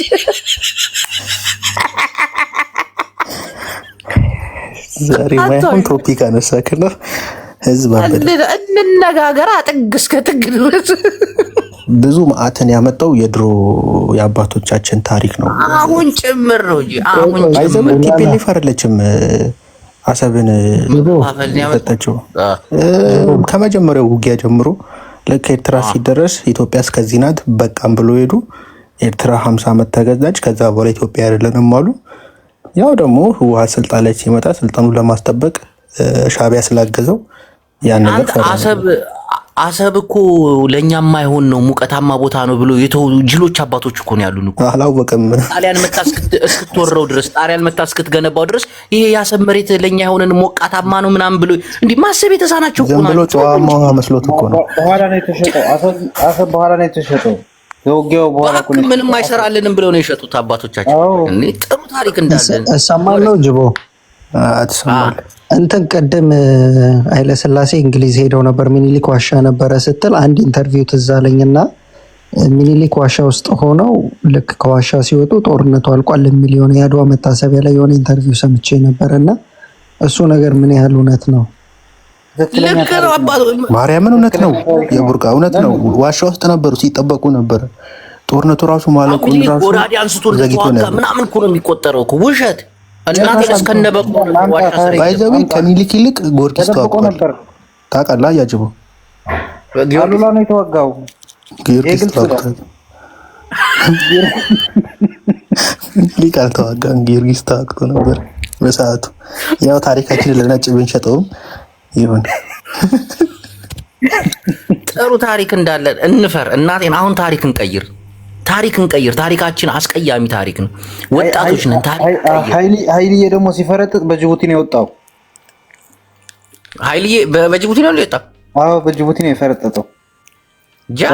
በጅቡቲ በባቡር ነው የወጣው። ከዛ በኋላ ህዝቡ እንደማያውቅ ታውቃለህ። 5 ዓመት ነው ምናምን እኮ ሚኒሊክ እንደሞተ አይታወቅም ነበር። ሲሞት ራሱ እንደሞተ አይታወቅም ነበር። 5 ዓመት ምናምን 5 ዓመት ነው አይ ቲንክ የቡርቃ ዝምታ 5 ዓመት ነው። ስንት ዓመት ነው ህዝቡ ያላወቀው? 5 ዓመት ህዝቡ ሳይሰማ ተደብቆ የነበረው አለ እየተባለ ምናምን በህይወት ያለ መስሏቸው ህዝቡ ይሰግዱለት ነበረ። የለም እኮ ሞቷል። ስንት የሚያስጠላ ታሪክ አለን ባይዘው። የአባቶቻችን ላይ ግን እሱን ነገር ስታነሱ እኮ ህዝብ በጣም ተርቦ በነበረበት ሰዓት ሁሉ ለውሻቸው ልደት ኬክ ይቆርሱ ነበር የሚባልም ነገር አለ። ለውሻቸው ጭምር። ነጩ ጋዜጠኛ ማን ነው? እሱ መጥቷል። በዚህ ትውልድ ይሄ ትውልድ የሰራውና እነሱ ያልሰሩትን ድንበር አስጠብቀዋል። አምደ ጽዮን ዛይላ ድረስ ሄዶ አንዴ ጋይስ አንዴ ፕሊዝ እቺ ልጅ መጣች። በእናትሽ አንድ ጊዜ አንቺ ዝም በይ አንድ ጊዜ ስማ፣ አንቺ ስነ ስርዓት ይኖርሽ።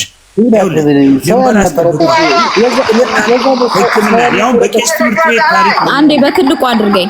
ምን ያደርግልሻል? አንቺ በእናትህ ምን ታደርጋለሽ? ሰው ያልነበረበት ጫካ ሄዶ አገር አስከብሩ የምትለን ስማ፣ ላስረዳ። አዎ ኦፍ ኮርስ ኢንተግሬሽን ሕክምናን ወፍጮን አምጥቶልሃል። ሕክምናን ሳይንስ ስቴት ክሬት አድርጓል። ታክስ ኤርትራ ውስጥ እኮ ነው ሃሽታግ ትግራይ 1895 ነው ይሄ። ትግራይ አይደለም አዲስ አበባ ነው። አዲስ አበባ ነው ይስተካከል። አዲስ አበባ ነው መቀሌ ላይ ነው ይሄ። እነ ራስ ምናምን ኖ አሁን መቀሌ ነው። ኖ አይፈራም ሞሶሎኒ የሚለው ላንጣ መቀሌ ነው። መቀሌ ነው።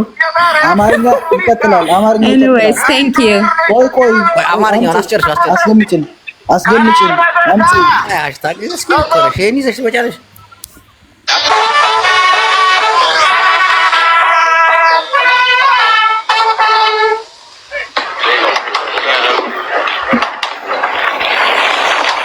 ወይ እዚህ ጋር ያወራል።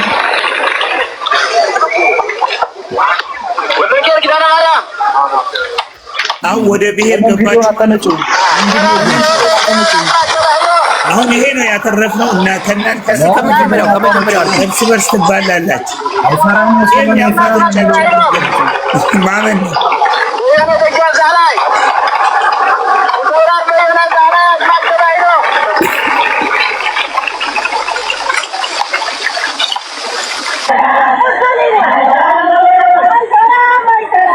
ኤርትራውያን ሙሉ ነው ስም ዝርዝራቸውም አለቀ።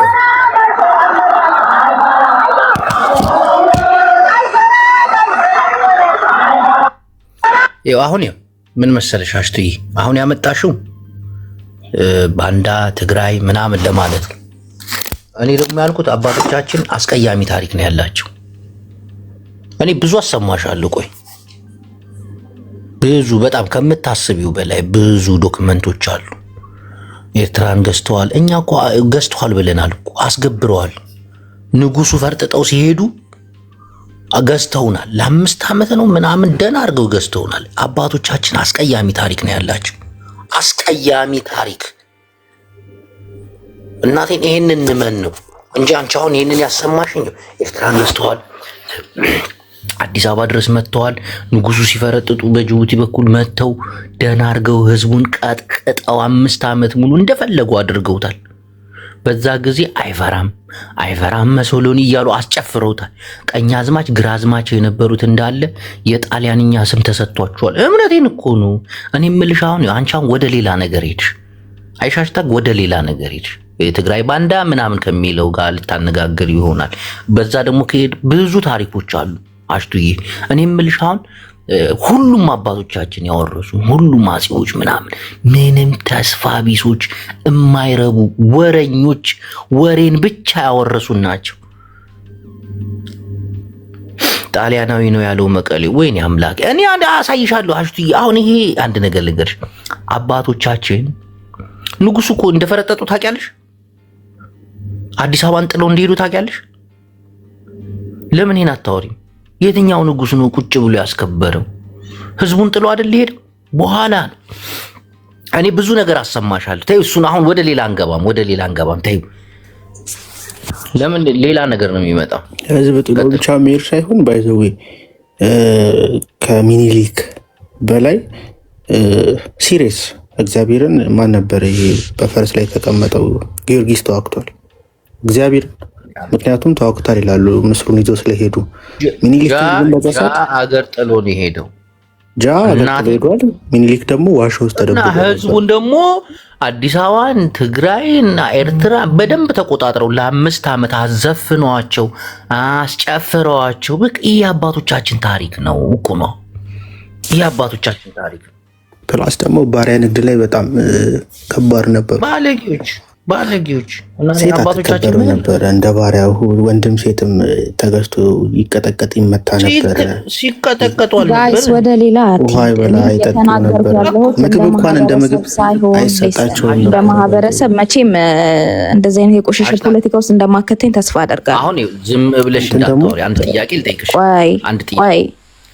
ልጠይቅሽ። አሁን ታናጅኛለሽ። ይኸው አስሚ ኃይለ ሥላሴ አገር ለቀው ሄደው ነበር አይደለ? ጣሊያን ለ5 ዓመት ስትወረድ። እሺ የዛኔ ምን ሲባል ነበር በየቦታው ጣሊያን ስትቆጣጠር? go ahead ቀጥል። እንዴ እየነገርኩሽ አገር ለቀው ሄደው ነበር። አገር ለቀው ሄዱ አይደለ? ንጉስ ይሄው እንዲህ ካልክ እኮ ቡላላ ከናንተ አፍ ስለመጣ እኮ ነው። ከናንተ አፋው ሚሊዮን አሰማሃለሁ፣ እንደዚህ አድርጌ አሰማሃለሁ። እንደዚህ አይነት ነገር እኔ አልቀበለውም ይላል። አገር ለቀው ሄዱ የነበረው እኮ ታውቃላችሁ። ሆነም ቀረ ክብር ይገባቸዋል። አባቶቻችን አይገባቸውም። እኛ አሁን ዋናው ነገሩ ምን መሰለኝ፣ ለጦናም ንጉስ የሚሆን ለኦሮሞም ንጉስ፣ ለአማራውም ንጉስ፣ ለትግሬውም ንጉስ ይመቻ ክብር ይገባቸዋል። በቃ ምን ሰርተው 1 2 3 ነገር እስቲ። አሁን እኮ ቅድም ገና በደጋግሜ ነግሬሃለሁ።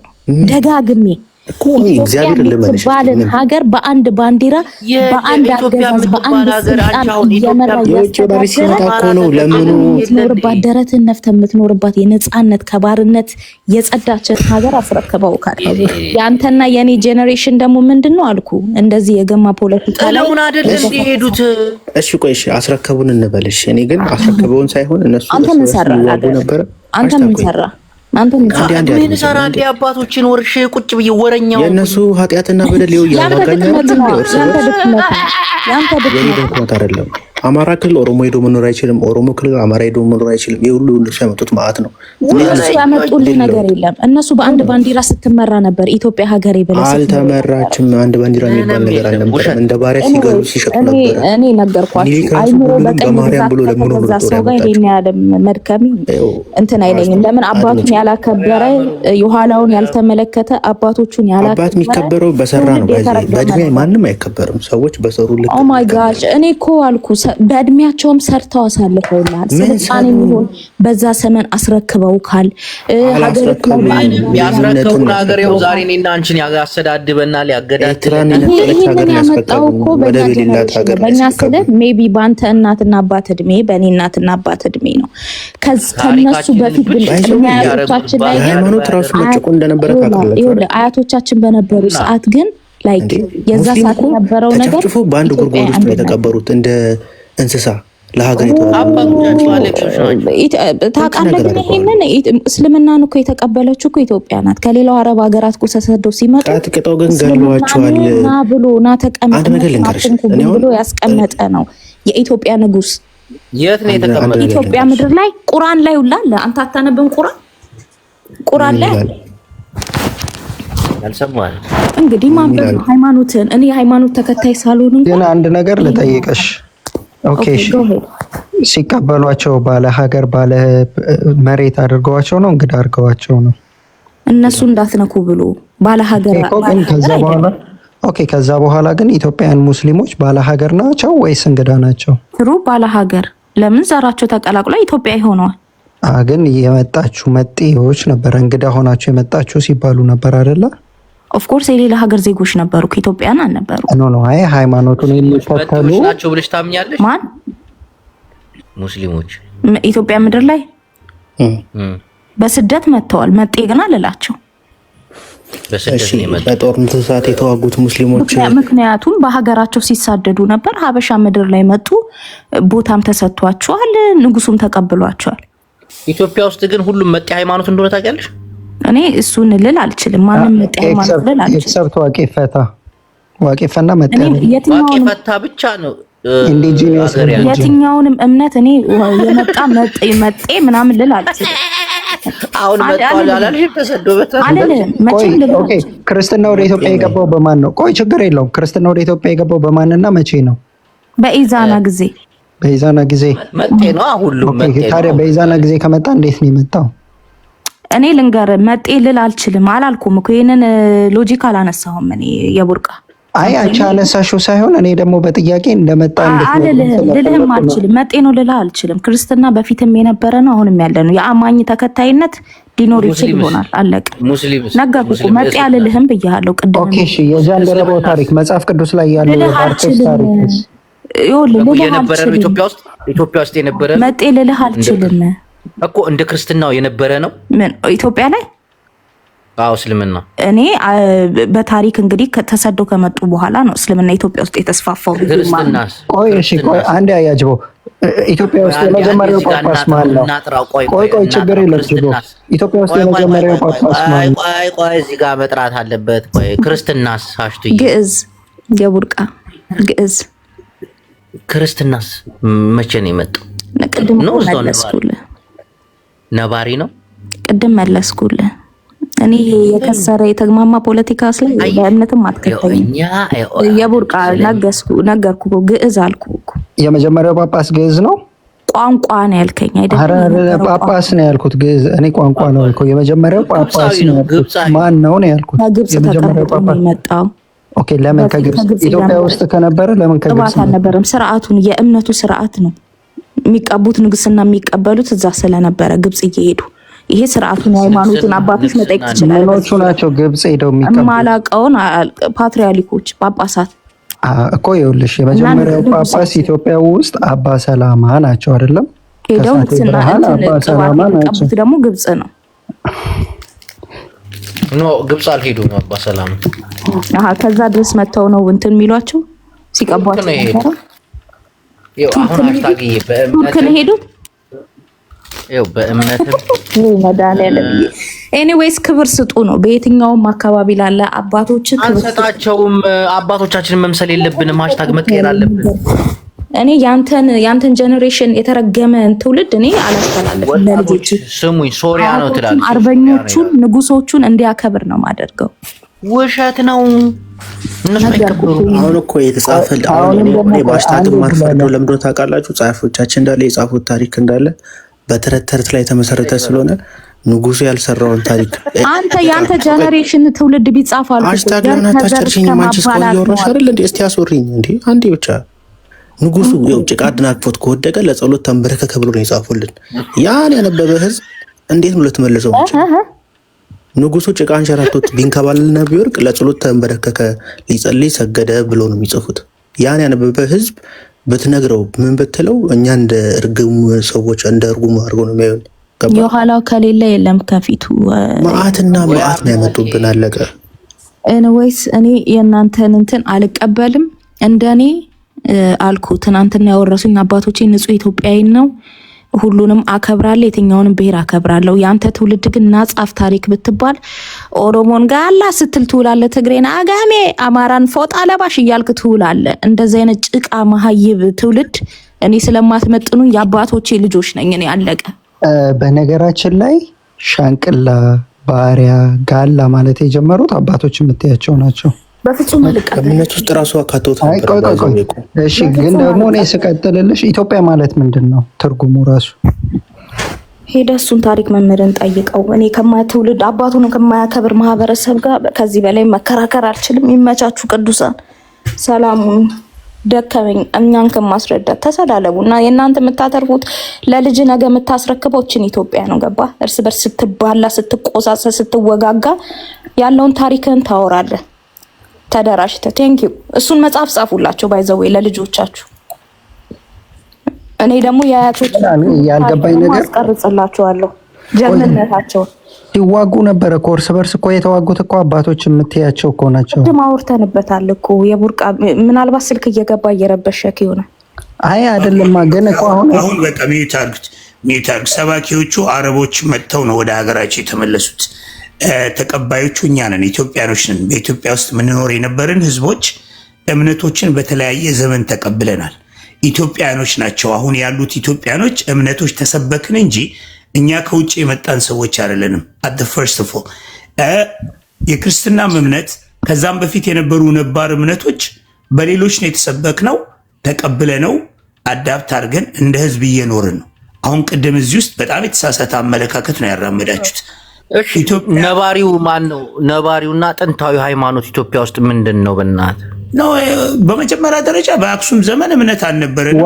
ባህላዊ ትራዲሽናል የኢትዮጵያ እምነት ነበር። ከዛ በኋላ ጁዳይዝምን ተቀበልን። ከጁዳይዝም በኋላ ክርስትና እምነት መጣ። ከክርስትና እምነት በኋላ እስልምና መጣ። በመሀል ላይ ካቶሊክ ነበር። አሁን ላይ ደግሞ የተቀበልነው ፖፑላሪ ለምንድን ነው ዋቄፈናን የማታነሳው? በየዘመኑ ዋቄፈና አሁን ላይ ያው ትራዲሽናሉ እሱ ነዋ። ትራዲሽናሉ ከዋቄፈና ውስጥ ነው የሚከተተው። እኮ በስነ ስርዓት ስሙን ጠርተህ ያንን የሚያምን ሃይማኖቱ የነበረ ህዝብ እኮ ነበረ። አያችሁ ሀገራዊ አልነበረም። ለምሳሌ ዋቄፈና ኦሮሚያ አካባቢ የሚደረጋል። ክርስትናንም በነገራችን ላይ በሰሜን በኩል ሲመጣ ምዕራቡና ደቡብ የኢትዮጵያ ክፍል አባቶቻችን በዘር ብቻ ሳይሆን በሃይማኖትም አባልተው እንሄዱት አይደል? ቀጥሉ እስቲ። እሱ ውስጥ ደቡብ ውስጥ ለምሳሌ ብዙ አይነት ትራዲሽናል እምነቶች ነበሩ። ኦኬ ኮታሪ ብቻ አይደለም፣ ሁሉም የራሱ የሆነ እምነት ነበረው። ያኛውን እምነት እስልምናና ክርስትናን ከተቀበለ በኋላ ነባሩን እየተወ ወደ አዲሱ ነው እየታደሰ ነው የመጣው አይደል? ማህበረሰቡ እየታደሰ ነው የመጣው። እሱን ነው ማመን ያለብን። ያለው የራሳችን ህዝብ እንጂ ከውጭ የመጣ ሰው አይደለም። ብዙ ጊዜ በጣም መሀይም ኢግኖራንት የሆኑ ሰዎች እስልምና ከውጭ መጣ ምናምን ነው። ተሰበክን፣ መጡ፣ ሰበኩን፣ ሄዱ ሰዎች። እኛ ተቀበልነው። ከዛ በኋላ አዳፕት አደረግን። ክርስትና መጣ፣ ሰበኩን፣ ተቀበልነው። ጁዳይዝምን ትተን ወደ እስልምና ውስጥ መጣን። መጡ፣ ጁዳይዝምን ሰበኩን፣ ጁዳይዝምን ተቀበልንና እሱን አዳፕት አድርገን ቀጠልን። ግን ልጠይቅ፣ ቆይ ፖፑላሪ አሁን አንተ መጡ በምትለው ከሄደን አቡነ ገብረ መንፈስ ቅዱስ ከግብጽ መጥተው 262 ዓመት ኢትዮጵያ ኖረዋል ተብሎ ይባላል። ግን አቡነ ገብረ መንፈስ ቅዱስን መጡ ብሎ የሚያነሳ ክርስቲያን የለም። ለምንድን ነው የእስልምና ሲሆን ጃንደረባውን አቡነ ገብረ መንፈስ ቅዱስ ነው እኮ እያነሳው። ከሳቸው በፊት ነው የሚያስቀምጠው። ጃንደረባው ከሳቸው በፊት ክርስትናን ተቀብሏል። ጃንደረባው እኮ ኢትዮጵያዊ ነው እኮ። ጃንደረባው ባኮስ እኮ ኢትዮጵያዊ ነው። ሰበከው ሄዶ እስከ ዮርዳኖስ ድረስ ሄዶ ተጠምቆ ክርስትናን ተቀብሎ መጥቷል ከተባለ ከሳቸው በፊት ክርስትና አዳፕት ኢትዮጵያ። ይህ ሁሉ የአባቶቻችሁ ተረክር። አያ አባቶቻችን በእምነት አጣልተውናል፣ በዘር አጣልተውናል። ጥሩ ነገር እንኳን ሳይሰሩ ናታቸው። እነዚህ ደነዞች ደግሞ ጥሩ ነገር እንደሰሩ የአባቴ ሀገር የአክስቴ ሀገር ለድህነትን የዳረጉ ለድንቁርና ምናምን አምነ ተቀበል፣ ከዛ እንቀየራለን፣ ካልሆነ ግን አንቀየራለን። አደነዙላ አይገርምም? እምነታችንን ራሱ ድብልቅልቁን ያወጡት። ኢትዮጵያ ክርስቲያን ደሴት ነች፣ ሙስሊሞች አይሰሩም። ሙስሊም ነው የመጀመሪያው እኛ ናት፣ አገራችን ናት። በምብል በቃ ነቀዙላ። ለዚህ ትውልድ ትልቁ ችግር ያው እነሱ ናቸው። እነዚህ ጀነዞች የወፍጮ ድንጋይ በባሪያ ሲያስፈጩ የነበር ወፍጮ እንኳን አልሰሩልን። ልብሳችን ተቀዶ መርፌ መስፊያ ሳይሰሩልን አንዲት ቴክኖሎጂ ሰርተው አባቶቻችን ያላስረከቡን ሽመና ብቻ ነው የሰጡን። ክር በመወርወር ጥጥ በመፍተል ምናምን ሰፌድ በመስፋት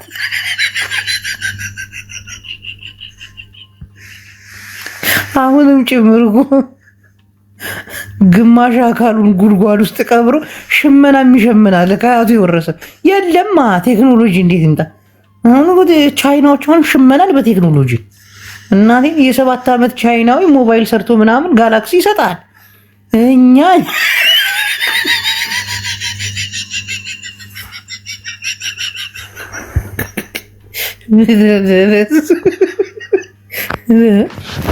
አባቶቻችን እነሱ ናቸው እዚህ ያደረሱን። ያው ደግሞ እናቴን በየትኛውም ታሪክ ጠይቁ፣ አባቶቻችን ወረኛ ነበሩ። ዛፍ ስር ቁጭ ብለው ሲያወሩ ነው የሚውሉት። እናቴ ሲመሽ ይሄዳሉ። አባቶች ግፈኞች ናቸው። ሚስቱን የሚያት ማታ ተደብቆ ነው ያፍራሉ። ገበያ ሲሄዱ ይሄ እኮ የበቀደም ታሪካችን ሆኖ አባት ፊት ይሄዳል። ሚስት ትንሽ ጎን ከሆነች አቻ አትመለሽም። ውርዴታም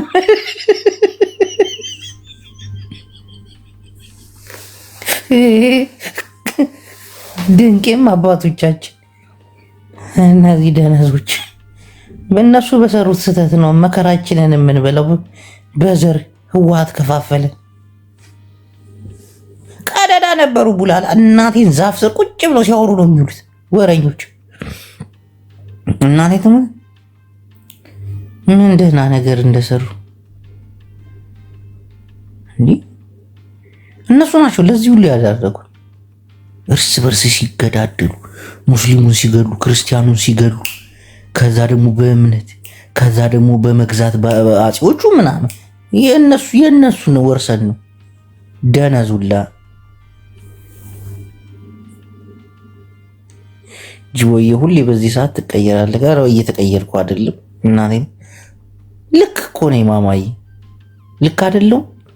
አንቺ ከአባቶችሽ ጥሩ ነገር ወርሰሻል። በተለይ ከነገስታቶቹ፣ ከአመራሮቹ፣ ከአጼዎቹ ምናምን ከምንላቸው ምንድን ነው የደረሰው? ራሱን በሽጉጥ አጠፋ እንትን ሊወሮ መጥቶ ከዛ እንትንን አስገበረው ሄዶ ገደለው። ነጮች አይመጡም ተብሎ ነጮች ሊመጡ ምናምን። ነጮች እኮ ሰልጥነው እኮ ነው የመጡት፣ ሰልጥነው እናቴ ይህ ወርቃችንን ማዕዳችንን ሊበሉ እኮ ነው የመጡት። እኛ ደግሞ ሚስትህን ልትቀማ ነው ተብለን አለመግባ። አባቶቻችን ጣሊያን መጣች ልትወር፣ ሚስትህን ልትቀማ፣ ልጆችን ልትገልብ። ጣሊያን የመጣችው እኮ ማዕድናችንን ታሪካችንን ለመውሰድ። ይህን እንኳን አባቶቻችን አያውቁም ነበር በዛ ሰዓት። ወርቁን ማዕድኑን ስለ የኢትዮጵያን ሀብት ማዕድን ሊያወጡብህ ነው ምናምን አላሉም እኮ አባቶቻችን። ሚስትህን ሊቀሙብህ ነው እና ተነስ ተዋጋ ብለው እኮ ነው። በሚስት እኮ የተዋጋ ህዝብ እኮ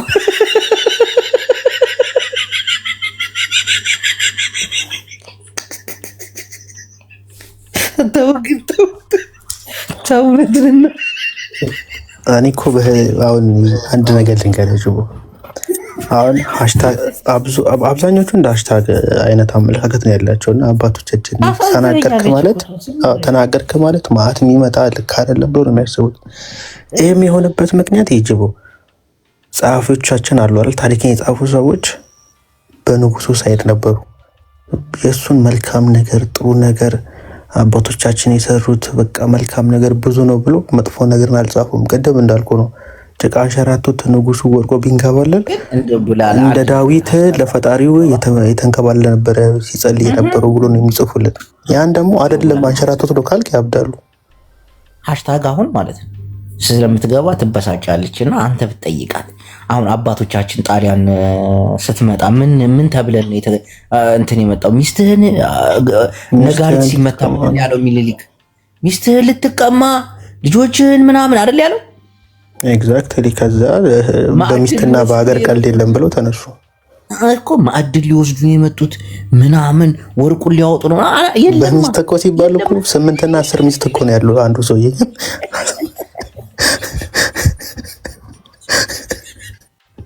እነሱ ነቅተው ነው የመጡት። ማዕድናችንን ሊወስዱ ወርቃችንን ሊያነጥሩ ሊያወጡ ነው የመጡት። ጣሊያን ራሱ እኮ ፈጣሪ እርቶን ነው እንጂ እኛ ግን የእሱ እንኳን አልገባንም በሰዓቱ። ሚስታችንን ሊቀሙብን ነው ብሎ አባቶቻችን ድንቄ ሚስት ማዕድ እንዳለን አናውቅም ነበረ። ምንም የምናውቀው ነገር የለም። ሚስት ነው የምናውቀው ታውቃለህ። ከዛም ነው 10-12 ሚስቶች የነበሩን። ጅቦ ግን አይ ስተት እንትን እያላችሁ ያላችሁት ነገር ለምንድን ነው? አባቶቻችን ብቻ የምትሉት እናቶችስ አይጨመሩም? እናቶች ምን ያውቃሉ? እናቶች እኮ ከኋላ ነበር የሚሄዱት የዛኔ። ጭፍጨፋ ሴት ልጅ መጨረሻ ጭቆና ነበረባት። ይገርዟት እና ጣይቱ ምን ነበረች ታዲያ? እናት አይደለች እንዴ? ሴት አይደለች እንዴ? ጦርነት መሀል ገብታ ስትዋጋ የነበረው ኧረ አልተዋጋችም ጭራሽ። ሌሎች አዝማሪዎችስ ጦርነቱ ላይ የተሳተፉ በስንቅ እንትን ስንት ሰዓት ግን እንደፈጀ ታውቃለህ? አሁን ሚኒሊክ ዋሻ ለመደረግ የሁላ ትንግርት የምታወራው። ኤኒዌይስ ነገርኳት። እኔ ተስፋ በጣም ነው የቆረጥኩት። ለምን ብትለኝ ታሪክ የማያኮራው ህዝብ፣ ማንነቱ የማያኮራው ህዝብ አንድ በቃ እንደው የአርበኞች ቀን ምን ሲከበር ብታይ ሁሉንም ነው ያልኩሽ። በቃ ምን ቴክኖሎጂ ሰጡኝ፣ ምን አስረከቡን። ይኸው እንደ ዛሬም በዘር እየተባለ በተለይ አባቶቻችንማ የግፍ ያውም የኛ ይሻላል። በዘር ነው የምንሰዳደበው የምንገዳደለው። እነሱ እኮ በባርነት እየወሰዱ ቀይ ባሪያ ጥቁር ባሪያ እያሉ ሲያሸቅሏቸው፣ ወይኔ ያራ አባቶቻችን ግፈኞች። ከዛ አሁን ሚኒሊክን አትንኩብኝ እንዴ ቴዎድሮስ ተነሳና የሚኒሊክን አባት ሙርከኛ አድርጉ ና እያለ እየቀጠቀጠ ይጋጫል እኮ።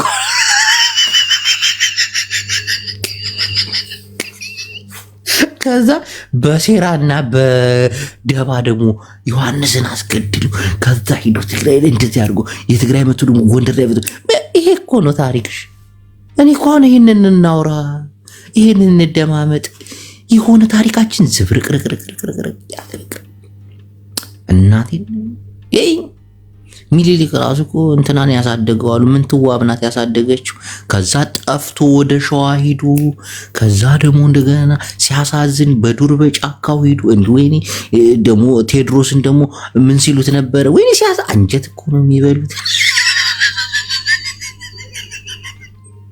ምንም ታሪክ የለንም እናቴ። አሁን ታሪክ እንስራ፣ እንለወጥ። ሃሽታግ እኮ ነጥለን እያጠቃን መስሏት ነው መሰለኝ። መስሏት እኮ ነው አማራውን እየነካን ምናምን መስሏት እኮ ነው። የትግራይም ነው ምናምን ትለኛለች ዮሐንስ። አሁን ተጋሩ እኮ ወደኋላ ተመልሰው ታሪክ የሚያወሩ ከሆኑ እኔ በጣም ነው የሚገርም። ግን የለም በትግራይ ይሄን ብዙ አትሰማው ደግሞ አይደለም። በኦሮሞም በትግራይም አላየውም። ብዙ ጊዜ ስለ ነገስታት ሲወራ ለምንድን ነው አማራው ብቻ ኃላፊነት የሚወስደው የሚከራከረው? ለምንድን ነው? ምን አውቃል እንደ ኢትዮጵያ አሁን ሚኒሊክ ኢትዮጵያን ያስተዳድረው አይደል? ኃጢአቱን መውሰድ ያለበት የኢትዮጵያ ሕዝብ እንዳለ ሲወቅስ በቃ መተውን ያለበት። አማራው መቶ ለምን ይከራከራል? ምንድን ነው ጥቅሙ? ራሱ ላይ መዓት እኮ እየጫነ ነው ያለው እኮ። ይሄ ልክ አይደለም። የአማራ ንጉስ አልነበረ መሰለህ የምለውን ያው ሁሉም ነገር ቀርቶብን ታሪካችን ለአንዴና ለመጨረሻ ድረስ ይቀርና በቃ የአሁኑ ትውልድ መስራት መለወጥ ምናምን ጊዜያችንን እኮ ልክ እንደ አባቶቻችን በሆሬ እኮ ቡና እኔ አሁን እያደረኩ ያሉት አባቶቻችን የተመጠሙትን እየፈታው ነው። ፈትቻ አረጃለሁ፣ ለልጅ ሰጠዋለሁ፣ ተፈቷል፣ ሰራለሁ ብሎ ይሰራል ልጅ። ቡና አወል የሚባል አላቸው። ከዛ ቶና፣ ከዛ በረካ፣ ሶስት ቁጭ እዛ ጀበል ሐሜት። አዎ ከዛ ደግሞ ገበጣ ይጫወታሉ። ገበጣ ታውቃለህ? ጉድጓድ ላይ ቆፍሮ ድንጋይ ይዘውዛቸው በድንጋይ ሰው ፕሌይስቴሽን ምናምን ይጫወታል። ቻይና ላይ ህፃናቶች እኛ በቃ ገበጣ ቋቋቋ ምናምን እንደዚህ አዳምጠኝ ድሮኩ አንተ የመኪና እኮ ቀለም እኮ መቀየር እኮ አንችል ሰዎች እኮ ነን። በዚህ ሰዓት አትሊስት መገጣጠም ላይ ብንገባ ራሱ አሪፍ ነበር። አሁን ኢንዱስትሪ ፓርክ ተብሎ ቻይኖች መጥቶ ፓንት እያሰሩን ነው። ፓንት ግን በደንብ እየሰራ ነው። ቀጣይ ሱሪ ጫማ ምናምን ነው። ፓንት አሪፍ ፓንቶች ይሰራሉ። ያው ሙቀቱ አይቻልም። ይገርማል እና ፖላሪ ሊገባ ይቀው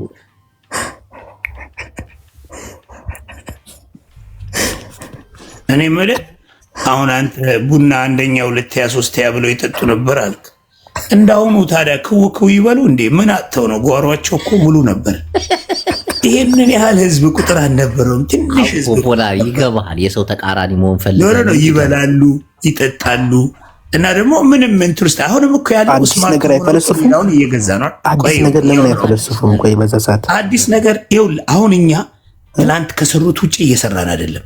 ስማርት የሆነው ሰው በበላይነት ይገዛል። ትላንትም ስማርት የሆኑት ሰዎች ሌሎቹ የደነዘዙትን ይገዟቸው ነበር በበላይነት። ኃይል ከሆነ ደግሞ አሁንም በኃይል ሄደ እየቀጠቀጥክ ነው። ትላንትም ኃይል ሰዎች ይዘው ይቀጠቅጡ። አንድ ነገር ልንገር ፖፖላሪ ሳቷሽ ልቤ ያውቀዋል። አባቶቻችን የሰሩት ሁሉ እውነት ለእኛ አይጠቅምም። እኛ ካሁን አዲስ ትውልድ መስራት የለብንም። የነሱን ታሪክ በቃ የሆነ ሰዓት ላይ እንደምንም መቆጠር የለበትም። አሁን ያሉ እኮ ነው የሚመስለው። እንደዚህ አድርጎ አባቶቻችን እንዲህ ብሎ በቃ መጥፎውም እውነቱም ተመዝግቦ በቃ የአባተ ታሪክ ይሄ ነው አይነፋም። ነገረኞች እንግሊዝ ራሱ ቢሰማት ለ21ኛው ክፍለ ዘመን ያን ታሪክ አንስተን ማውራትም የለብንም። ያ ታሪክ በታሪክነቱ ለታሪክ ማጣቀሻ ብቻ ነው የምንጠቀመው እንጂ ምንድን ነው የምትለው? ፖፖላሪ ከሞተበት ሆኖ ሚኒሊክ የሚከታተል ቢሆን እነዚህ ሰዎች ምን ሆኖ ነው እኔ ብዙ ጥፋት አጥፍቻለሁ ብሎ ራሱን ይነግረናል። ተው እንጂ ምናምን ብሎ ረፉ ይላል። አሁን ያሉት ወቅሻለሁ እኔ አጥፍቻለሁ ይላል። ሚሊዮን እሱ ለምሳሌ ሚሊዮን እየተገዳደልን ነው። ሚሊዮን ገደለ እንዴ? አሁን ያሉት ምን እንደሚያደርጉ ታውቃለህ? አሁን ያሉት ድሮ አባቶቻችን እኛ ላይ በደል ሰርተዋልና እኛ ደግሞ በተራችን በደል ሰርተን ታሪክ በበደል ጽፈን እናልፋለን የሚል እልህ መጋባጥ ውስጥ ገብተዋል። አሁን ያሉት እንደውም አሁን ያሉት የድሮቹን አስታውሰው ቢያንስ እንደ ድሮቹ በሆነን ብሎ ነው ማሰብ ያለባቸው። የድሮቹ ባንዴ ሄደው 500,000 200,000 900,000 ይጨርሳሉ። እንደ ዓመት ባልሞላ ጊዜ አያደርጉም እኮ ሄደው በቀስት ነው የሚወጡት። የዛኔ የኢትዮጵያ ሕዝብ ቁጥር ትንሽ ስለነበረ በቁጥሩ ልክ ግን ይጨፈጨፉት ነበር። ግን አታደንቃቸው?